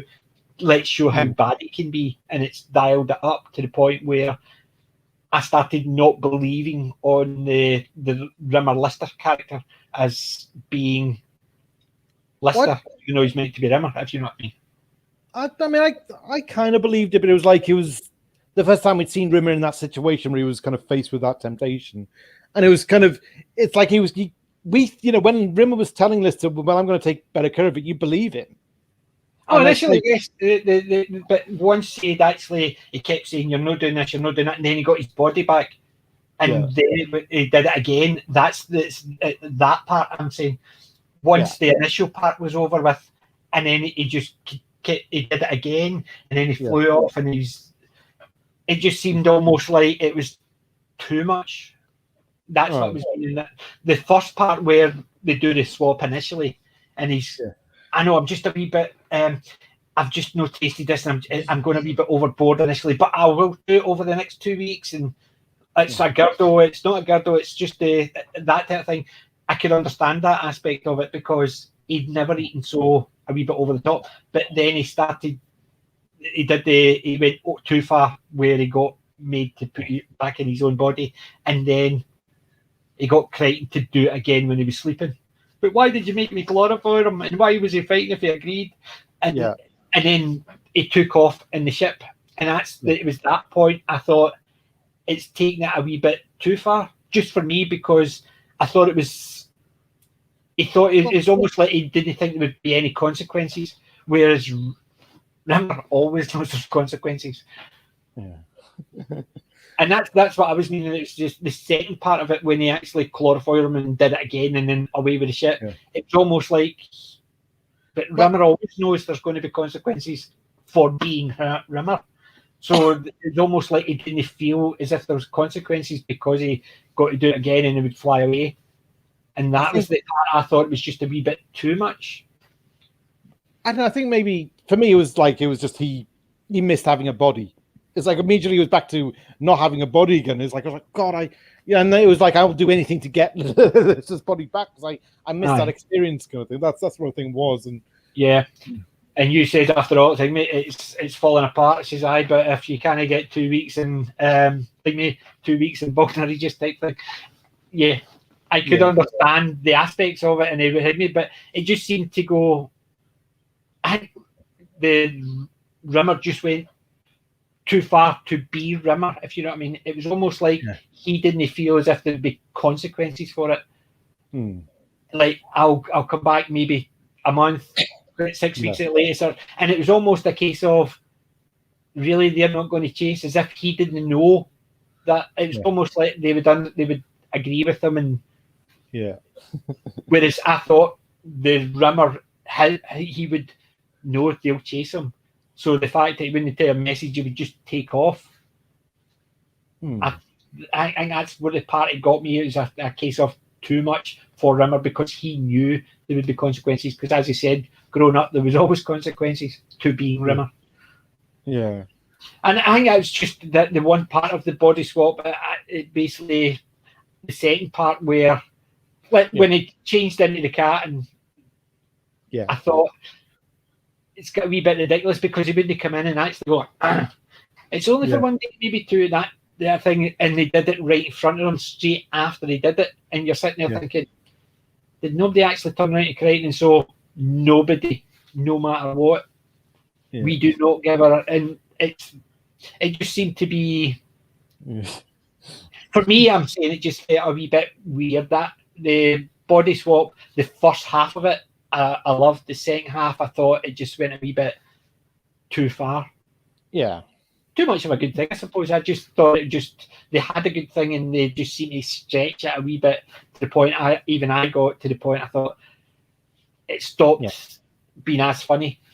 Yeah. Once the second part, because remember, it used to be the breaks. We used to, so it was the beginning and end. So it just to be the second part of it. I just thought it's got a wee bit too much. But I love that bit in the beginning where they first do the extraction, and like and Kryten records Lister's mind on that tape. Don't touch anything allowed to go. A toffee crisp and a milkshake, please. Countdown for Destruction Act. that was one of the funniest parts of that. So, see, when he did that, when I was initially watching it and he just did that, I didn't even clock he'd actually went on, and then as soon as the officer, I thought, he just says no to touch anything, and then he did it. And I must admit, that part, it's a laugh out loud moment when it activated. And that was another thing as well. Hilly. Him, aye, but they still called her Hilly, remember? Oh, well, they called her Hilly in the Parallel Universe episode, but like it's... Yes. Yeah. But even on the part where it was scrolling down, they called her Hilly. Yeah. Mm-hmm. But anyway, Holly, but the fact is, see the bomb part at the end? Yeah. He asked her, he basically said to her, how are we going to do it so we don't? And she says, you either sit there and it get blown up, or jump up and down, shout at me, or get blown up, and you're sitting there thinking, and then she says, well, you never asked me about the bomb.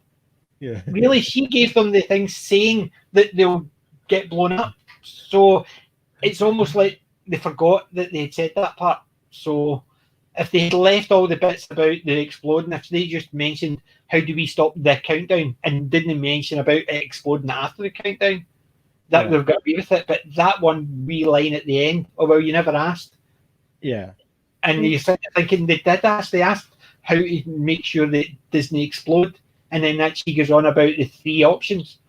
Sit there and explode, jump up and down till it explodes. So they did. They mentioned the bomb, and then she says, but you never asked me. And I thought, ooh. It's unfortunate. But I took that as maybe that she, because of, she does have senility, so maybe she'd forgotten, and once the bomb didn't go off, she remembered, oh yeah, I got rid of the bomb, didn't I? Yeah, you could have imagined her saying, oh, I forgot, why didn't it go off? Oh, I actually get rid of it, but she didn't. She just says, oh, get rid of the bomb. Why didn't you tell us? You never asked.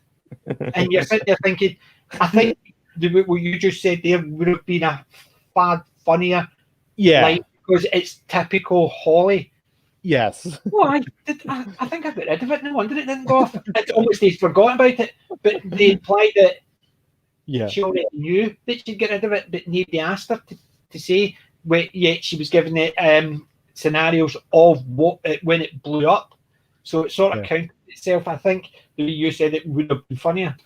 Yeah. A hell of a lot funnier, but it was still a funny line. But if you remember what they'd said about the bomb, it sort of makes less sense. And it's wee silly bits like that. It doesn't stop me enjoying it. It just makes me think, yeah. But that's it. That happens in every program. They always forget something because there's a funny line to be had at the end. Yeah, the thing is, you get that as a viewer, you think, wait a minute, I would have done it this way. Yes. Yeah.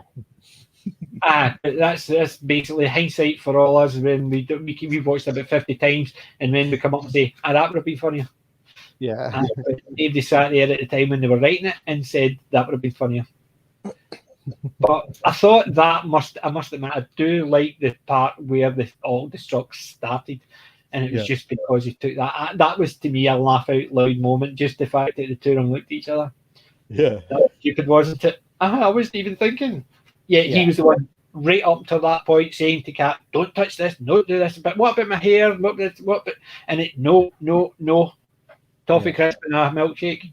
And then and the fact that right at the end when it counted down and they're sitting like that and it goes doink, toffee crisp milkshake. That was great. And they could have actually left it at that point where they turned around and says, obviously it's just been linked up to that, not the truck, just the countdown. Yeah. You could have left it at that, and then she's but because they went that next wee bit where they mentioned the bomb, and I just thought, it's sort of a wee twist to it. It was a wee bit, I thought was a bit silly, but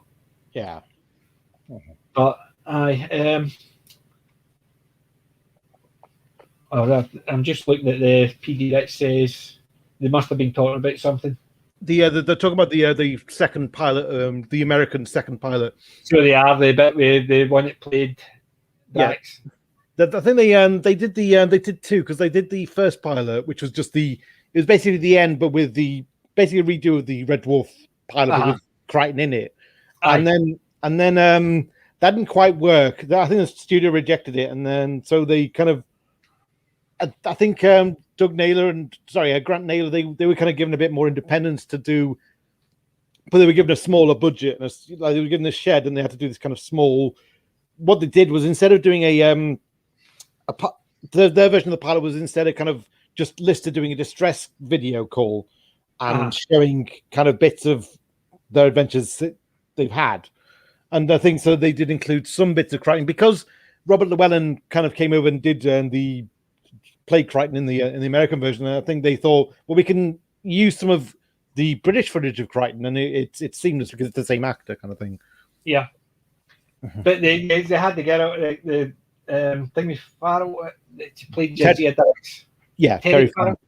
Yeah, she played the cat. Jadzia Dax as the cat instead of the. I can never remember the guy's name. Sorry. Hilton Battle. Hilton Battle. Yeah. Who did they have as the Holly the second time? Because they had the girl who played Daphne and Fraser. Did they have Jane Leeves? I don't know. I think she might have been in there somewhere. No, I don't remember her being in the second one. She was in the first one, definitely, but I couldn't remember who they had as Holly in the second one. That's the one that I can't remember. I have got the two of them somewhere. I don't think Holly was in it. Maybe, I don't know. I don't remember her. That's why I'm not entirely sure. But I can imagine that they've probably just, if they have, they've just put her in to say the second unit, the monologue part at the front about 3 million years into the future and what happened, and then this is his distress call that they used to do with Norman Lovett for the first two, which I must admit I missed in this season, because they just have all the wee clips. I think the monologue was a slightly better way to go. It was funnier, I suppose. But I get used to it, I suppose. You get used to it after the first two seasons, then when it's missing, you miss it. Yeah.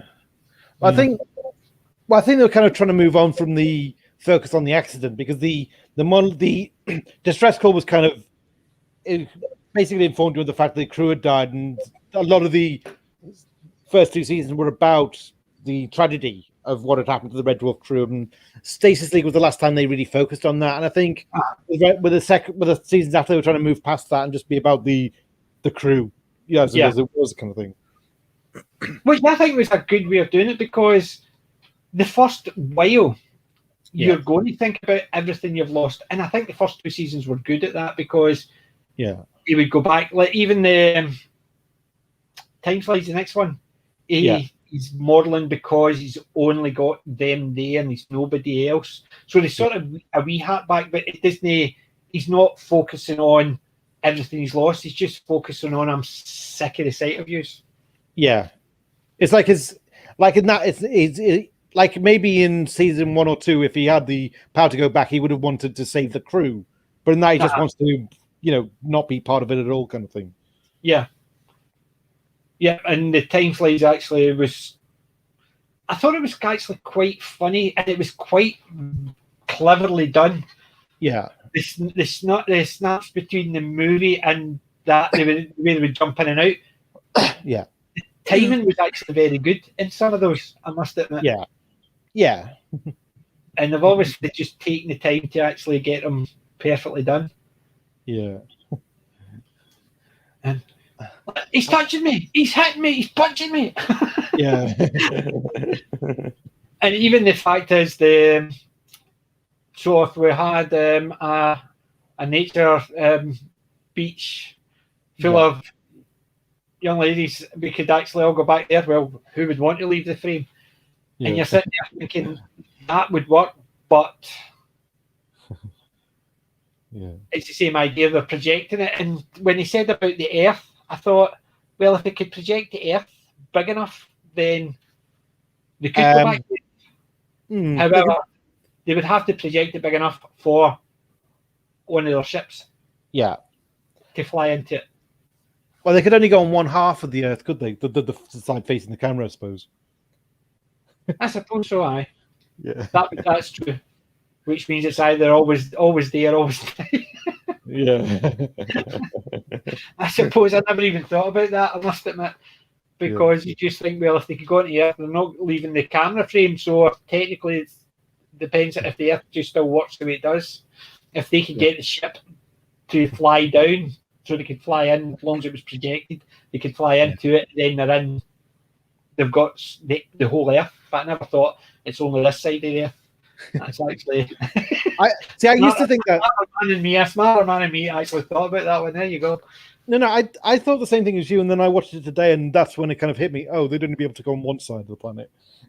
So I was thinking, well, they would if they could project it big enough that the ship, because they couldn't step into it because they would be stepping into space. Yeah. And they couldn't get onto the Earth. That's the way I was looking at it. But if they managed to project it in a way that the ship, Starbug could fly into it. Yeah. But then again, I think the other thing is, I don't know how long they'd be able to spend in that, because like the photographs, like they capture a certain moment in time, like and I think like you can spend a few minutes there, but I mean, they never quite make clear how long you can spend in there before it resets, kind of thing. But kind of imagine that if in a way, if you went there, it'd be like living without consequence, I suppose, because I mean, what you said before about with Backward, you felt like it was a bit kind of convenient that Rimmer lost the job just as a kind of motivation to get him to leave. Because Rimmer did that kind of Rimmer and Kryten did that great act, and then they lost that gig, and that's what made them leave. I think it wasn't just that they got fired; it's also I think they realized that we're not in control of what happens anymore. Like predeterminism is that if something happens that makes us lose this, when we can't escape getting out of it, kind of thing. There's no getting out of it, kind of thing. Once they're gone, that is it. They're stuck. Yeah. Mm-hmm. But it's more that they don't have any control of what happens. They're not. Yeah. And because the two of them are technically immortal, so. Yeah.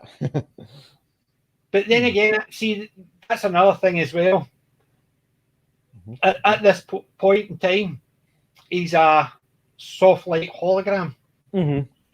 Where's he getting the power when he goes off the ship? Because you look at the one last season with the Thanks for the Memory. Yeah. for him to be on the planet, they had to set up the cage. Oh yeah. Yeah, he could go onto the planet. And not later on. He's got a hard light hologram, and it's the bee that's stinging. But Yeah. at the moment, he's a soft light hologram. How can he leave the ship? Because last season they showed they had to have the cage so his hologram could be projected. Yeah.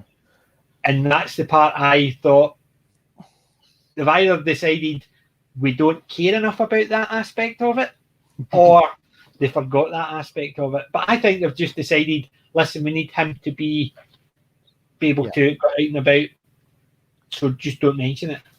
Which, unfortunately, for some of us, we notice. Yeah. Well, and in the fourth season, that's when we learn about him having that light bee. I mean, I was wondering if the light bee is probably a later development, because, like in some of the first season, like Lister just walks straight through him and doesn't. Whereas it's like I think maybe the light bee thing was a kind of a later creation kind of thing. Maybe they decided that's how Rimmer can move about, kind of thing. If he's just got this light bee that projects his essence. See, I think initially what they had thought was it's the ship. It's basically Red Dwarf. It generates the power to project it. Hence the reason why you can say Holly, clipboard, Holly, this, and it basically could get them because it's just a projection from the ship. Yeah. And even going on to Starbug or Green Midget, same idea. It's the power from the ship. It's maintaining it. Yeah. Although they're saying it's the ship can only sustain one. So if it's the Starbug it's maintaining it, why can't they have one per small ship they've got? So you can have more people. It's being picky, I suppose. Yeah. But the fact is, I think you're right, because they've decided to get rid of the cage, and then later on, I think they use that as a way of explaining how he can go out, because it's the light bee that gets charged up on the ship, and then he leaves it. He's got a set amount of time to get back to it. Yeah, I think it's in Red Dwarf 5 when Red Dwarf actually blows up.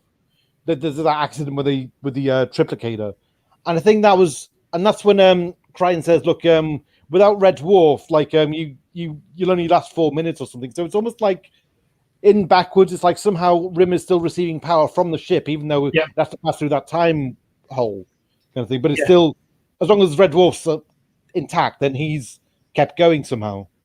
Yeah, that's what I'm saying.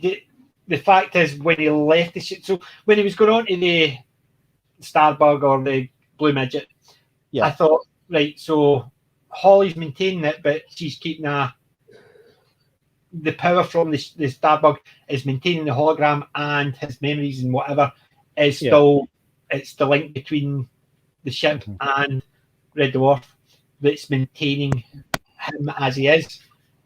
But as soon as he stepped off, and I thought, how can he do that? Because they showed last that he needed the case to maintain his hologram.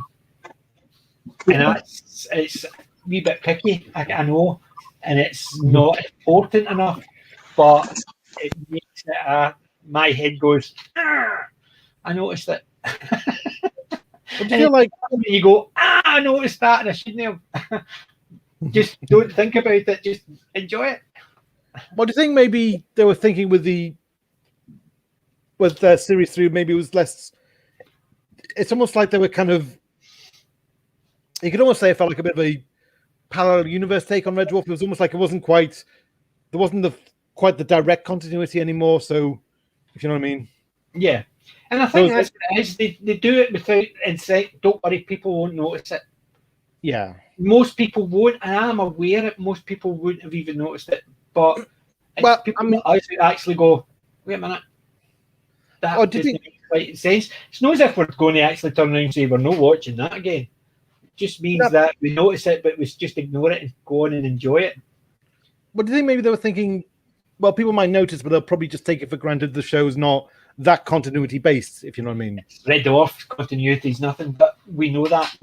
They've said that it's for fun. They're making something that's entertaining. They don't expect everything to all tie up. Yeah, they've said that in interviews, but which is great because we don't need to worry about but that happened and they've changed that and changed that. Which in some other fandoms, the continuity is important. See, what annoyed me about Russell T Davis's writing was that he'd have it both ways, where it'd be like it is continuity based. You'd have Rose's journey kind of matter, and then when when the plot hole would emerge, it's like, or something didn't match with past, it's like, oh, it doesn't matter, only nerds care about that. So it's like he wanted it both ways. That's what annoyed me about that. See the ones that say continuity doesn't matter, then why do we need to watch the second half? Because you could change the second half of the same story. Because continuity is in a story. It doesn't matter if it's from last story or 5 years ago. If you say continuity doesn't matter, then you can change it between one half of the story and the next. Because so if there's continuity doesn't matter, then whatever we're watching, we don't expect to end the way, because you can change it, because continuity doesn't matter. And if it doesn't matter between seasons or between episodes or between years, then it doesn't matter in the episode you're watching, because it could change at any point because you said continuity doesn't matter. Oh, well, so somebody could find, oh, there's a gun.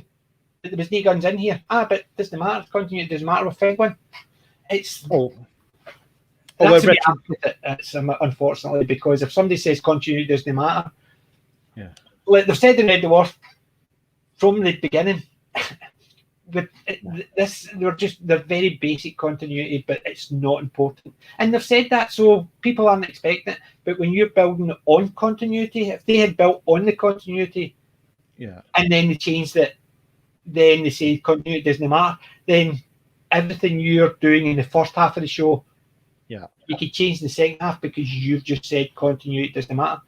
Whereas fine well between one part of the show and the other, they're just doing it for fun to get the best laugh out of it. Then it doesn't matter. Like, for instance, the Holly with the get rid of the bomb. It's a wee niggle, but it's not bothered because they have said before it doesn't. It's known. It's not a high priority. They can get a better laugh for something that's sort of it's contradicted something earlier. They'll do it, and they know that they're going to do it, and I'm okay with that. And I think for Red Dwarf it works. Right. Retro Dicky and Wendology just said goodbye in the chat. They've had to go. Well, take care, guys. Ta-da, bye. Right. Well, I think as a rule, I think Douglas Adams said that he thinks that you can only affect 20% change a season, or and in terms of how much you can change or get away with changing before audiences start to kind of notice and start to have a problem with it. So I think it's like, as long as everything else is consistent and it doesn't change, they don't change the premises too much too fast, then generally an audience can go with it. And it's same with it's like there's this line in it's like never ask the audience to believe too many impossible things at once, kind of thing. And that's kind of which is it is. Minor things can be changed because they're not a major issue, and because but if you give, like, the Kryten, for instance, there you go, Kryten. Beginning of last season, you introduced the Kryten. Beginning of this season, you're introduced to a completely different Kryten, and they've just given you the scroll. So if people didn't want to read the scroll because it flew by too fast, it's not a major issue. But if you want to read the scroll and say, right, okay, they've given you a reason why it's a different one, because Lister didn't build them correctly, fine. So it gives you a wee bit of an explanation for the change in continuity. However, if suddenly it started like the Kachansky's suddenly not there, and they never mention it. Later on, you've got Kachansky in for so many seasons, and then she's suddenly not there, and they don't mention it. They should have mentioned it, why she's not there. Even if it was on the scroll down saying she managed to get back to her own dimension and she left. Whereas I can't remember it ever happening like that. They just basically, she was gone and that was it. It's in Back to Earth, the three-parter. They kind of the thing, it's kind of odd because it's basically just a kind of a fresh reboot. So like and it's because I know he was talking about it in Back to Earth. He was looking at for the actress who played, and he mentions Chloe Annette as she was the actress, but I can't remember they mentioned Kachansky. I must admit. Right. She apparently she was meant to have died in some kind of accident. That there's apparently this flood on the ship. Like I think there was this kind of water tank that burst and it destroyed Holly, and apparently Kachansky drowned in it. But then when Lister goes through that kind of hallucinogenic experience with I think he gets the idea maybe she didn't actually die. Maybe she faked a death and took off because she kind of just didn't, because it just wasn't working for her.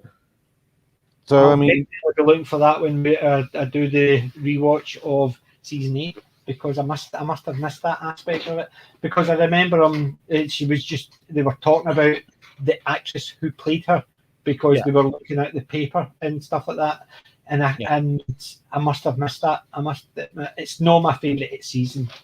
The 3-episode one it's okay. It's Red Dwarf, but it's barely Red Dwarf. It doesn't have the same staying power, does it? It doesn't. No, it's not. Definitely not got the same staying power. And I think it was something to keep the meter going, just ticking over. Yeah. And I think that's all it was. They were just given a basic budget, and they were given the time to do that, and that was it. So they had to write something, and they weren't given sets, so that's why they were back to Earth and stuff like that. I think. Yeah. There's bits in it that are funny, but on the whole, I think it was just running on the spot, just to keep the meter going. Yeah, I'd agree with that. But I must admit, I missed that part about what happened to Kachansky. But it's that aspect of it. What I'm saying is, like here, the certain parts it doesn't matter, because we know it's not hard sci-fi that continuity matters. Hence reason why the Kryten and Hilly changing, it's not a major issue, but there's wee parts that you think and think,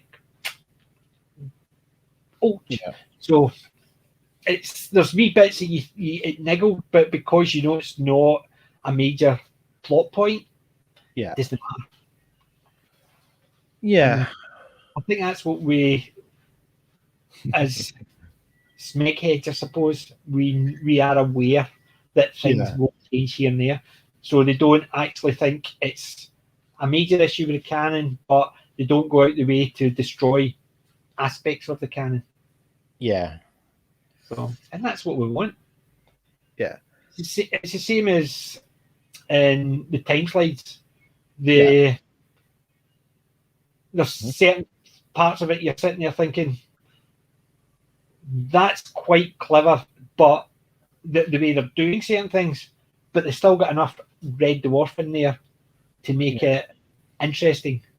Like, for instance, the bit with the Mulholland Jones and him going to actually, and it's just a case of, so the guy who invented tension sheets married her, so he has to marry her.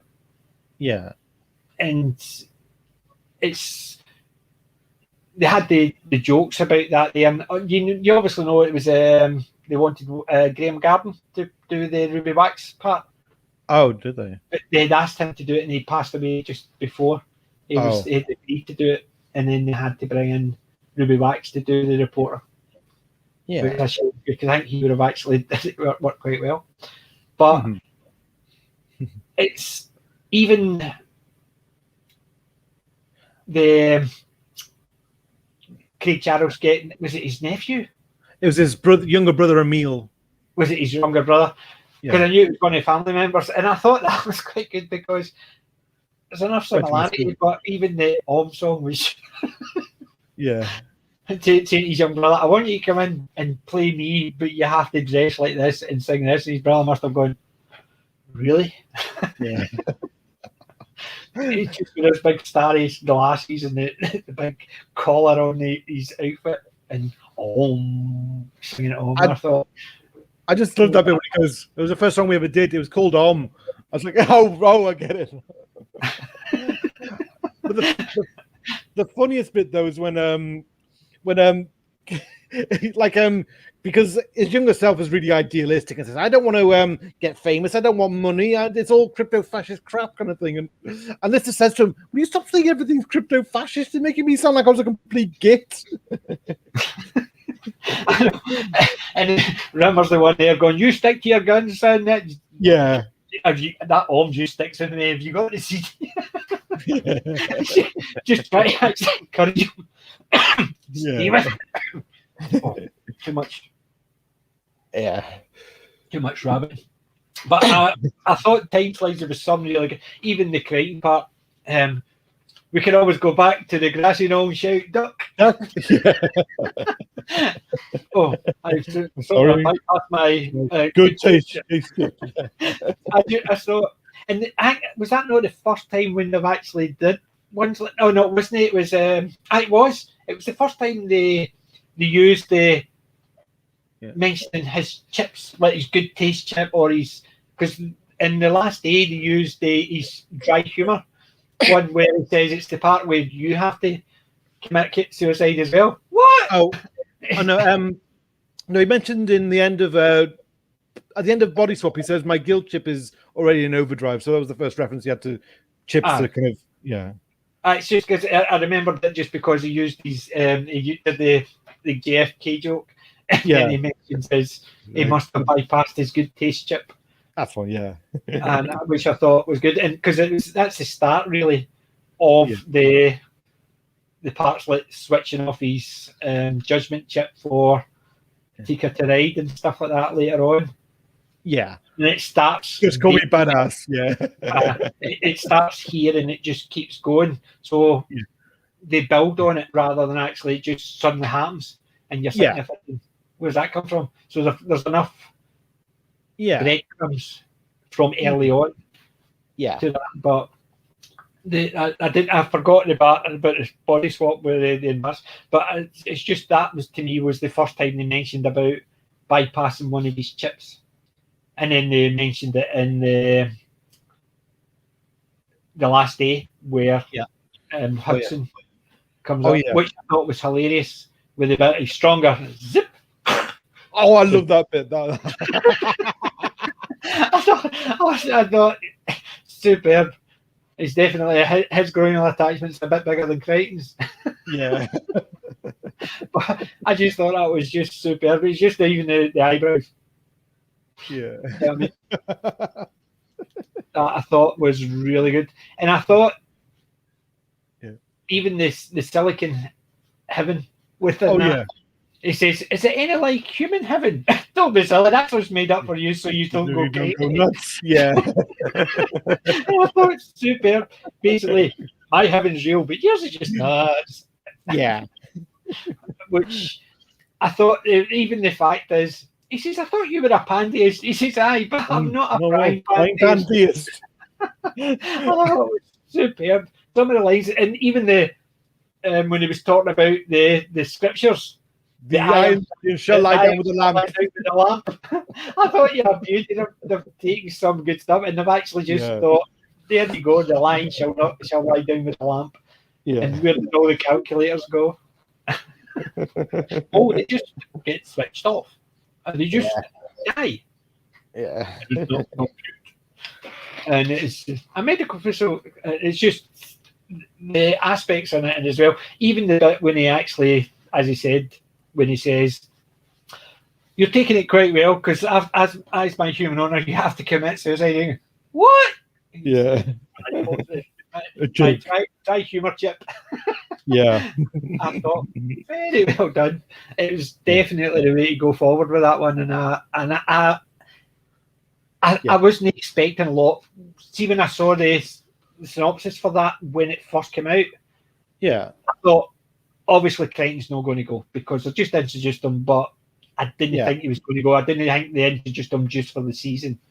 And I thought they're going to introduce this Terminator type robot. That's the way I looked at it. There's a play on the Terminator. Yeah. And I thought it's going to be along that line. And but see, when it came on, I thought it was actually a lot better than I expected.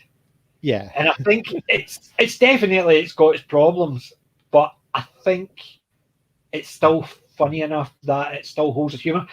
The only part I disliked about it, believe it or not, is when Hudson steps through the hatch and you see the big boots he's wearing. The platforms on them. The platforms must have been about 6 or 8 inches. They just look.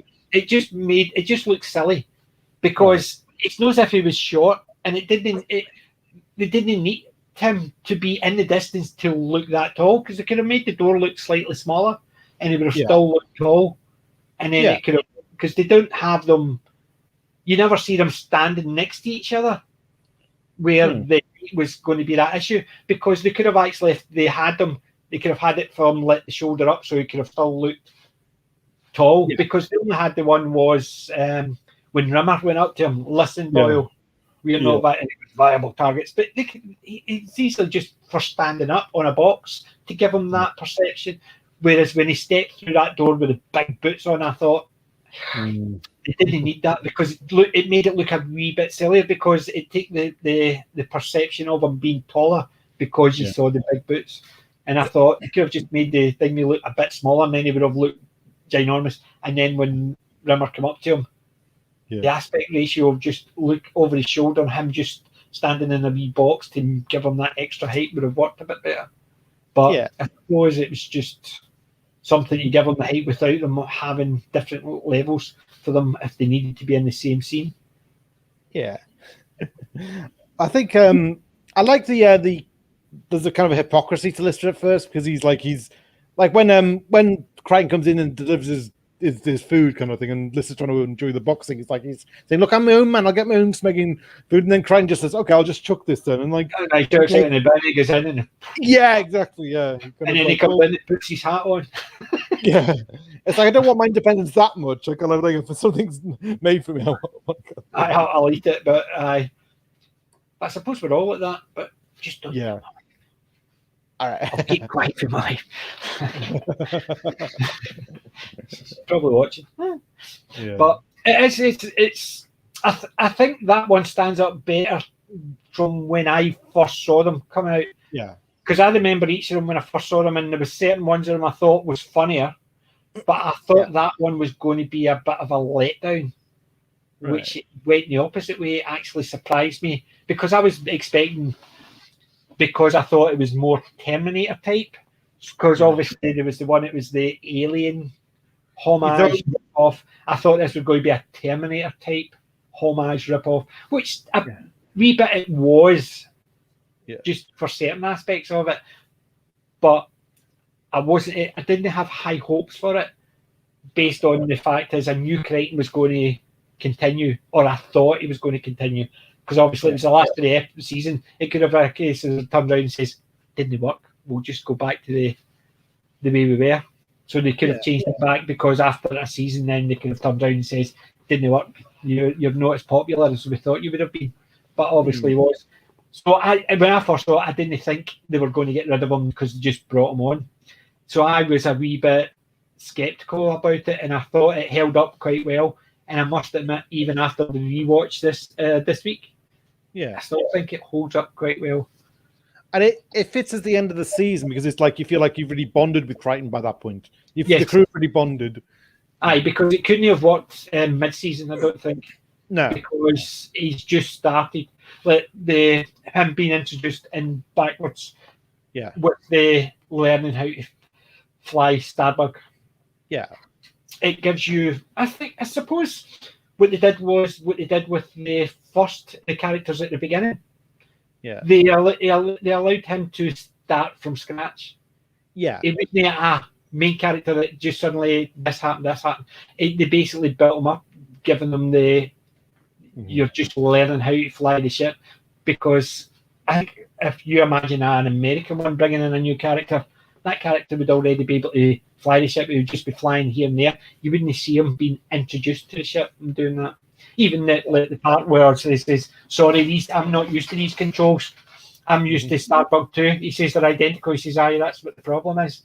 As in, I couldn't fly Starbug 2. And you notice how many times they crash Starbug 1, but it's always Starbug 1s. So they've crashed it. Is it twice already? and it's always Starbug 1. This season, it's Starbug 1. This season they crashed the numbers. Yeah, well, this season they crashed it 3 times. Yeah, yeah. Because in backwards they crashed it because they took. Was it Starbug 2 they took out?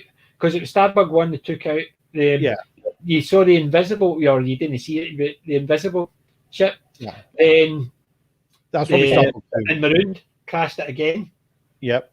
And then in Body Swap, it crashed it again. I had so 3 times, but each time it was Starbug 1. Yeah. So they don't even mention that they're picking it up to fix it, or you think they would just say, remember we crashed one, so that's Starbug 2, that's Starbug 3, that's Starbug 4. Yeah. It's always Starbug 1, or just, I think later on they dropped the number. Did they not? So it's just Starbug, so you don't need to worry about that. Oh, well, unless they makes up that line to care about, like, because, like, in movies, like when, like in Die Hard, there's that plane crash, and the only thing that survives is that child's toy. And this says, well, they made Starbug out of the same thing. That's why it always survives each crash. And like, and Kat's like, really? And then Kat, you're so gullible. Oh no. But see, I think it plays quite well because the Cat sometimes, like, he's flying prowess. Yeah. Later on, and swirly thing of it, and he can sense things ahead of other people, but he's still gullible and such, like polymorph. Yeah, which is hilarious how he get taken, because you can even see the women behind him, and he's going, "You better be careful because it's quite dangerous. You could turn up as anything," and walks away, and she just eyes raised as if to say, "Really?" and follows him. And just sitting there thinking, even the polymorph realizes how thick he is because I'm standing behind him, never a woman around, but he's quite happy to explain things and say, "Come along with me, stay behind me," and you're sitting there thinking, "Yep, gullible."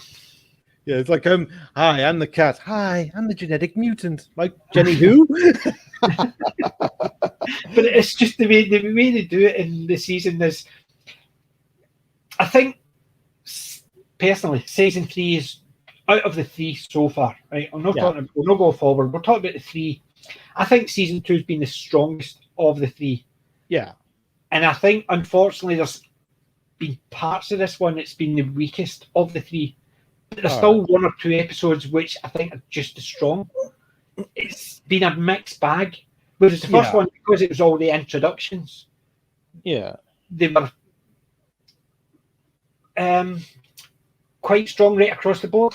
As in, each of them was as strong as the other. There was weak parts in some of them, but there wasn't a weak episode. Season 2, I think there was 1 or 2 of the episodes that had wee bits that were thingy, but it was they were stronger. And this one, I think, is because the reason it had to be, it was slightly weaker, and it was because there was so many changes as well you had to get used to.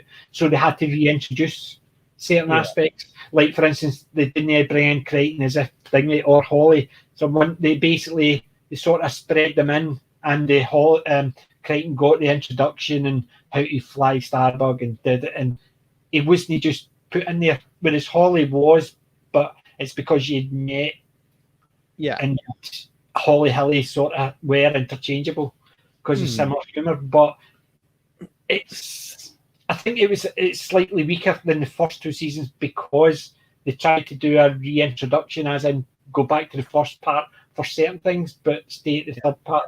It was. What did you think about that aspect of it? Oh, do you mean maybe in some ways they were kind of experimenting, whereas with the first two they had a solid idea of what they were doing, and this was kind of the season where they experimented.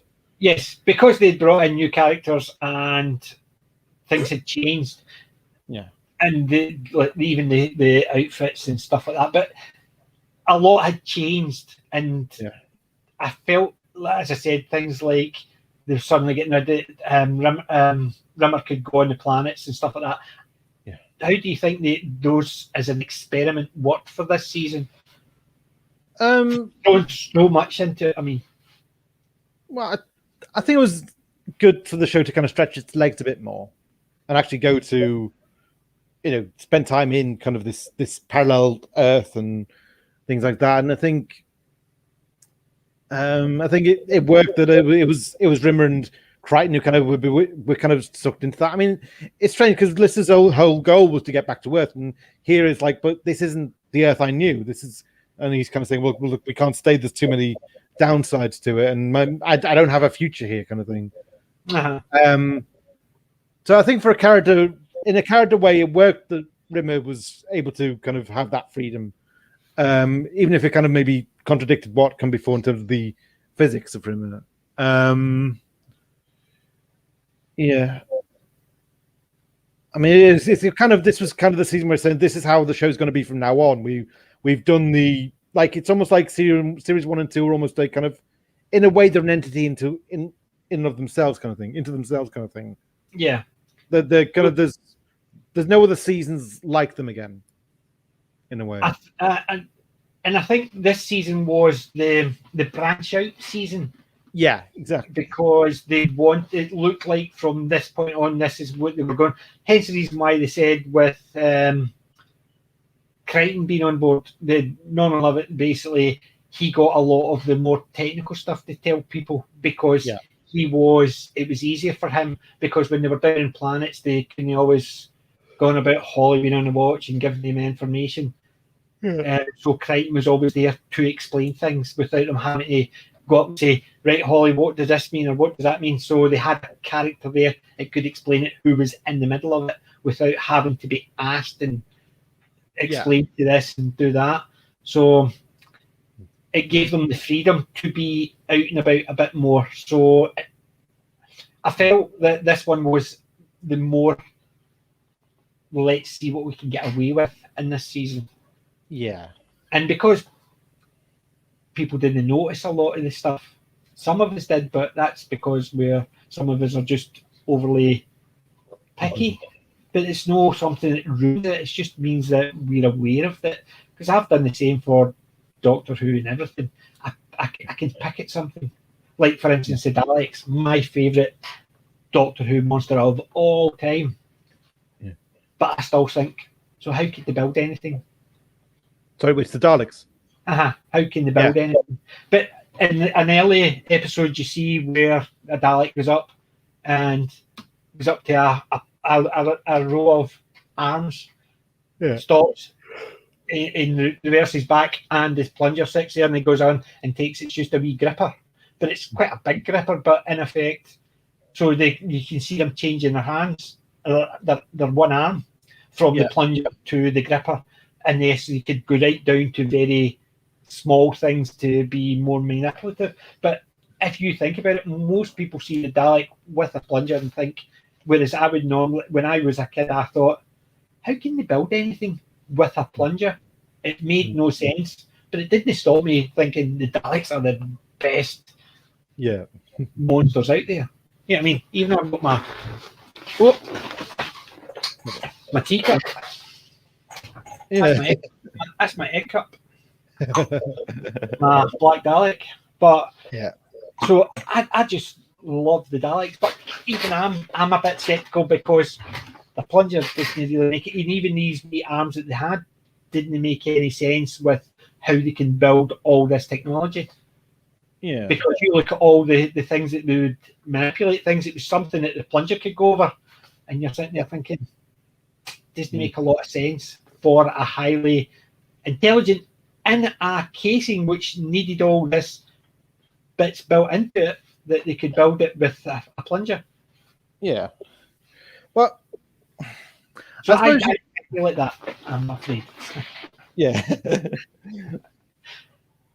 Well, I mean, I suppose people just buy the premise of what's presented, and to a degree, I suppose with the Daleks, you just think, well, the unlike us, they're very kind of devoted, they're very kind of single-minded, devoted to certain things. It's kind of the character is they build things because they never stop. Yeah, yeah, that's what I'm saying. It's with most people, I'm aware that doesn't come in it, but I can get picky with silly things, but it doesn't stop me enjoying it and the part would be my favourite, Red Dwarf, one of my favourite, my Daleks, my favourite. You know what I mean? Yeah. But I can be picky about them without it ruining anything. and I'm aware I can be picky about certain things, and I know I'm not normal. Yeah. I'm the unfortunately I'm Abby normal. Well, I suppose that's young Frankenstein. Sorry, that's a young Frankenstein quote. That one. I know that one. It's with the it's where they get the brains, and like he the only brain he finds is one that says "Do not touch abnormal." And he says, this is his sister Abby normal.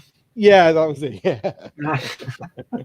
I think I got his sister Abby normal, but I still use that line. I must admit, I still use that line. My wife goes nuts with me when she says, "You're not normal." I says, "I'm her sister Abby normal," but I can't help myself. I've got the old dad jokes still coming.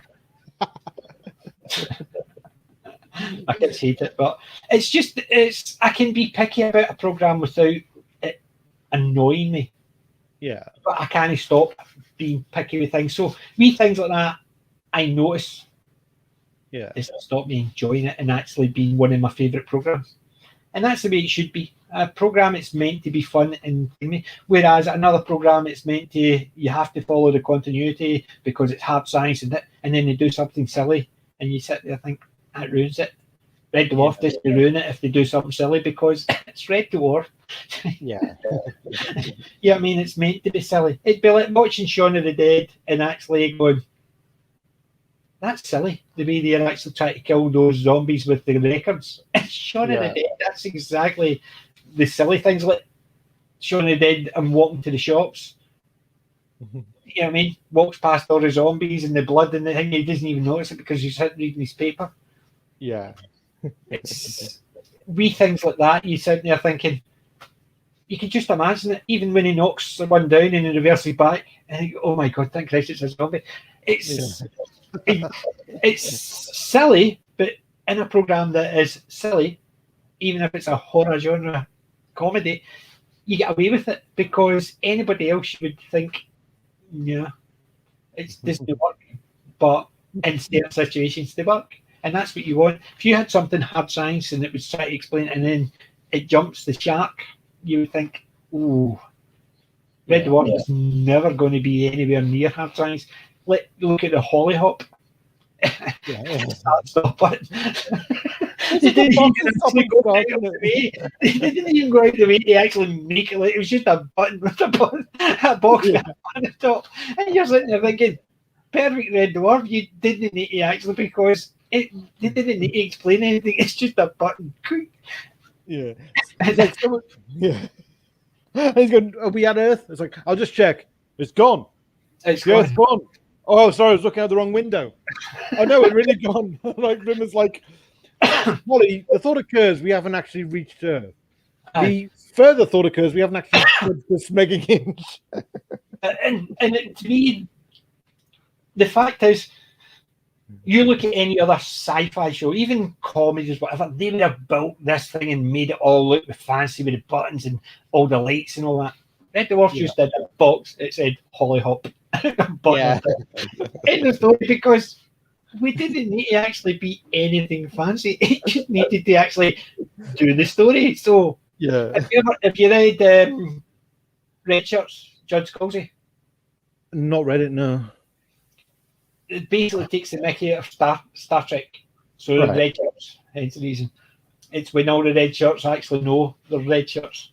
Oh yeah. They get together to hide.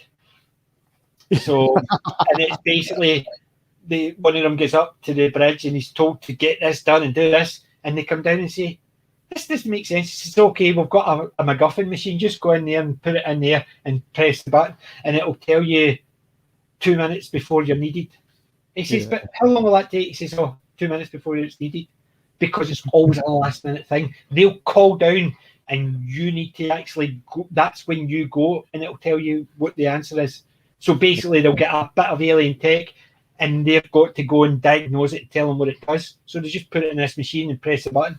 And then they wait for a call from the bridge to say, have you got that? We really need it. And they go, hold on, Captain, we're just getting to it. And then they go and it pops out a reading and tells them what it is that they're meant to read. It's John Scalzi's the Red Shirts. It's quite good because it takes the absolute mick My father-in-law's like Star Trek, but I couldn't get him to watch it because the language in it is sometimes a bit over the top. Sorry? It's not child friendly. Let's put it that way. The language is not child friendly. Oh, I see. Fair enough. It's a hilariously funny take on the genre. So, and the only thing I always say is if Bad Lammies doesn't float your boat, avoid it. So if Bad Lammies doesn't bother you, it's funny. It doesn't bother me. I know there's some people, Bad Lammies, you just don't see it in a book as being necessary. Yeah. I didn't think it's necessary, but it's just part and parcel of it is. But it's still a funny book. And Red Shirts, John Scalzi, definitely something you should try. I've got the audio book as well, and it's hilariously funny. But then again, I've got a few John Scalzi stuff. He did the Devil, not the Devil's Brigade. It was the Old Man's War, which is quite good. All right. That's basically about geriatrics that get new bodies to go and fight wars because they don't send young people to do it. They just get old people, people who are about sign up for when they retire, so they can get a new, younger, healthier body and then go and fight wars. I see. And that's quite a good premise on it, and because all these old folk get a young body and they go a wee bit nuts initially, then they settle down to be the soldiers that they're needed. So they don't send the young folk off to fight; it's the old folk that go off to fight when they're past. They've had their life to live, and that's quite a good book as well. But John Scalzi's quite a good author for some of them. His politics are a bit crap, but his books are good. How do you mean his politics? His politics are just I'm trying to think who. He's one of the ones that basically think it's almost as bad as some who say if you don't like my politics, don't read my book. Oh, you mean like probably along the lines of George R.R. Martin. Is basically he thinks this and that, but he's only come out with that in the last couple of years. But his books are good. Oh, sure. And Red Shirts, definitely. If you like the Star Trek genre, Red Shirts takes it in a nice wee twist because it's from the Red Shirts point of view. I would definitely recommend that one.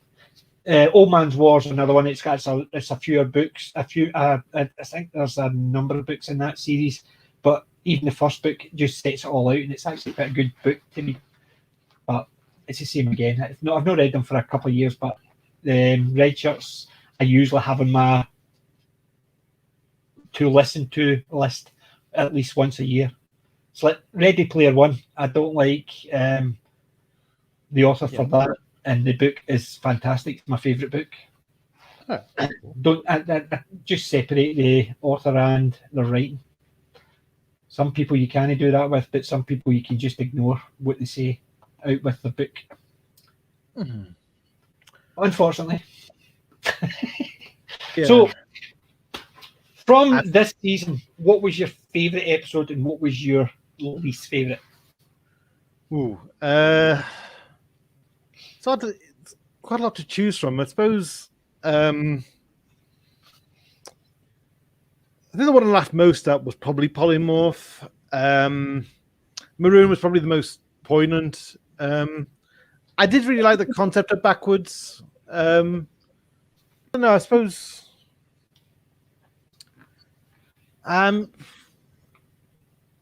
probably Polymorph. I'll probably go for Polymorph as favourite. I think Polymorph was definitely the funniest one. Yeah. And The Last Days to me was a nice all-rounder. But I think the most poignant one was the one I enjoyed on multiple watches was Maroon. And Maroon definitely for me, it just because it's one I enjoy each time. Yeah. The humour in it, the pathos. It's almost like as if one of the Muskehounds. Sorry, I know somehow I've got that stuck in my head. D'Artagnan and the Three Muskehounds. Yeah. Instead of D'Artagnan, Musketeers. But I think Maroon is definitely my favourite from that. The one that's my least favourite, and it's because I've said it, but it's the body swap, and it's the second half of it that sort of pulls it down for me. And it's the first half of it, I think, is probably out there with the funniest parts of it, like the toffee crisp and the milkshake. It's just, to me, it's one of the funniest parts of the whole season. But the second part of it, where it actually just threw me because I thought it just went a wee bit too far. Yeah. But I think that's just me. It's just because probably expected too much from it, I think. Yeah. Like it didn't have the discipline that the other stories had. It was kind of I think that's what it is. It's the discipline. I felt it just at the end. It just sort of let it down. If we were going by first halves of everything, then Body Swap would have probably been the funniest part. It would have probably even beat out some of the polymorph stuff. Yeah. But I think funniest was polymorph, but the one that I preferred out of them all was Marooned, and it was just because it's poignant as well as funny. Yeah. I still can't get over the fact that he thought that the guitar was made of that jasmine. Campbellwood, yeah. It's just the fact, oh my God, burn the soldiers. It's just, I think it's just those aspects of it, and even the bit with the money. Yeah. 20, you got over 20, 24, and you borrowed $15 from me to buy me a birthday present, and what did I get? A £5 book. Oh, that card, no, that card wasn't cheap. Yeah. I didn't even get the money back. Yeah. And he's got all that money sitting in there.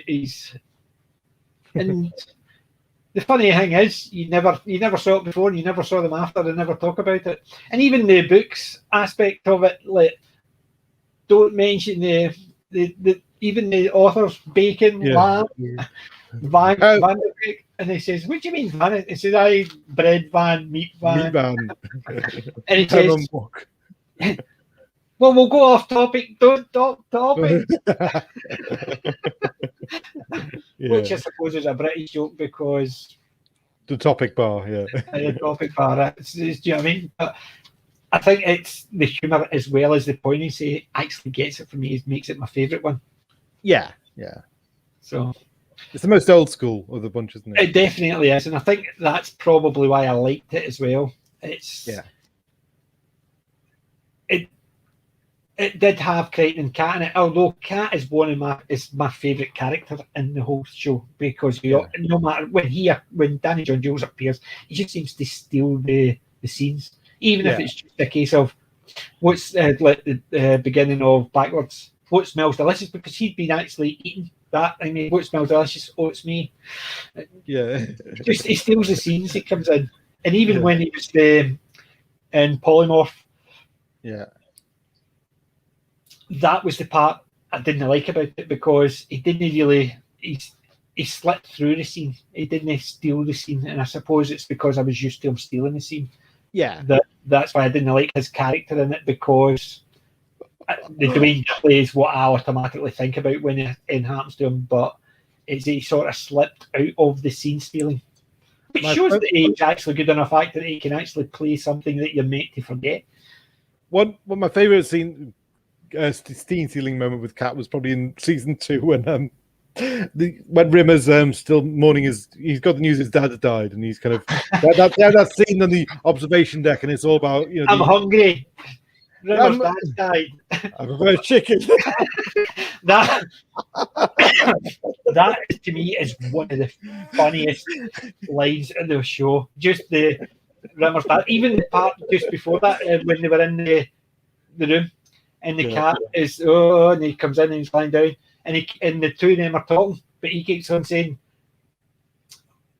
"What you doing?" And the cat's going, "I'm just lying here."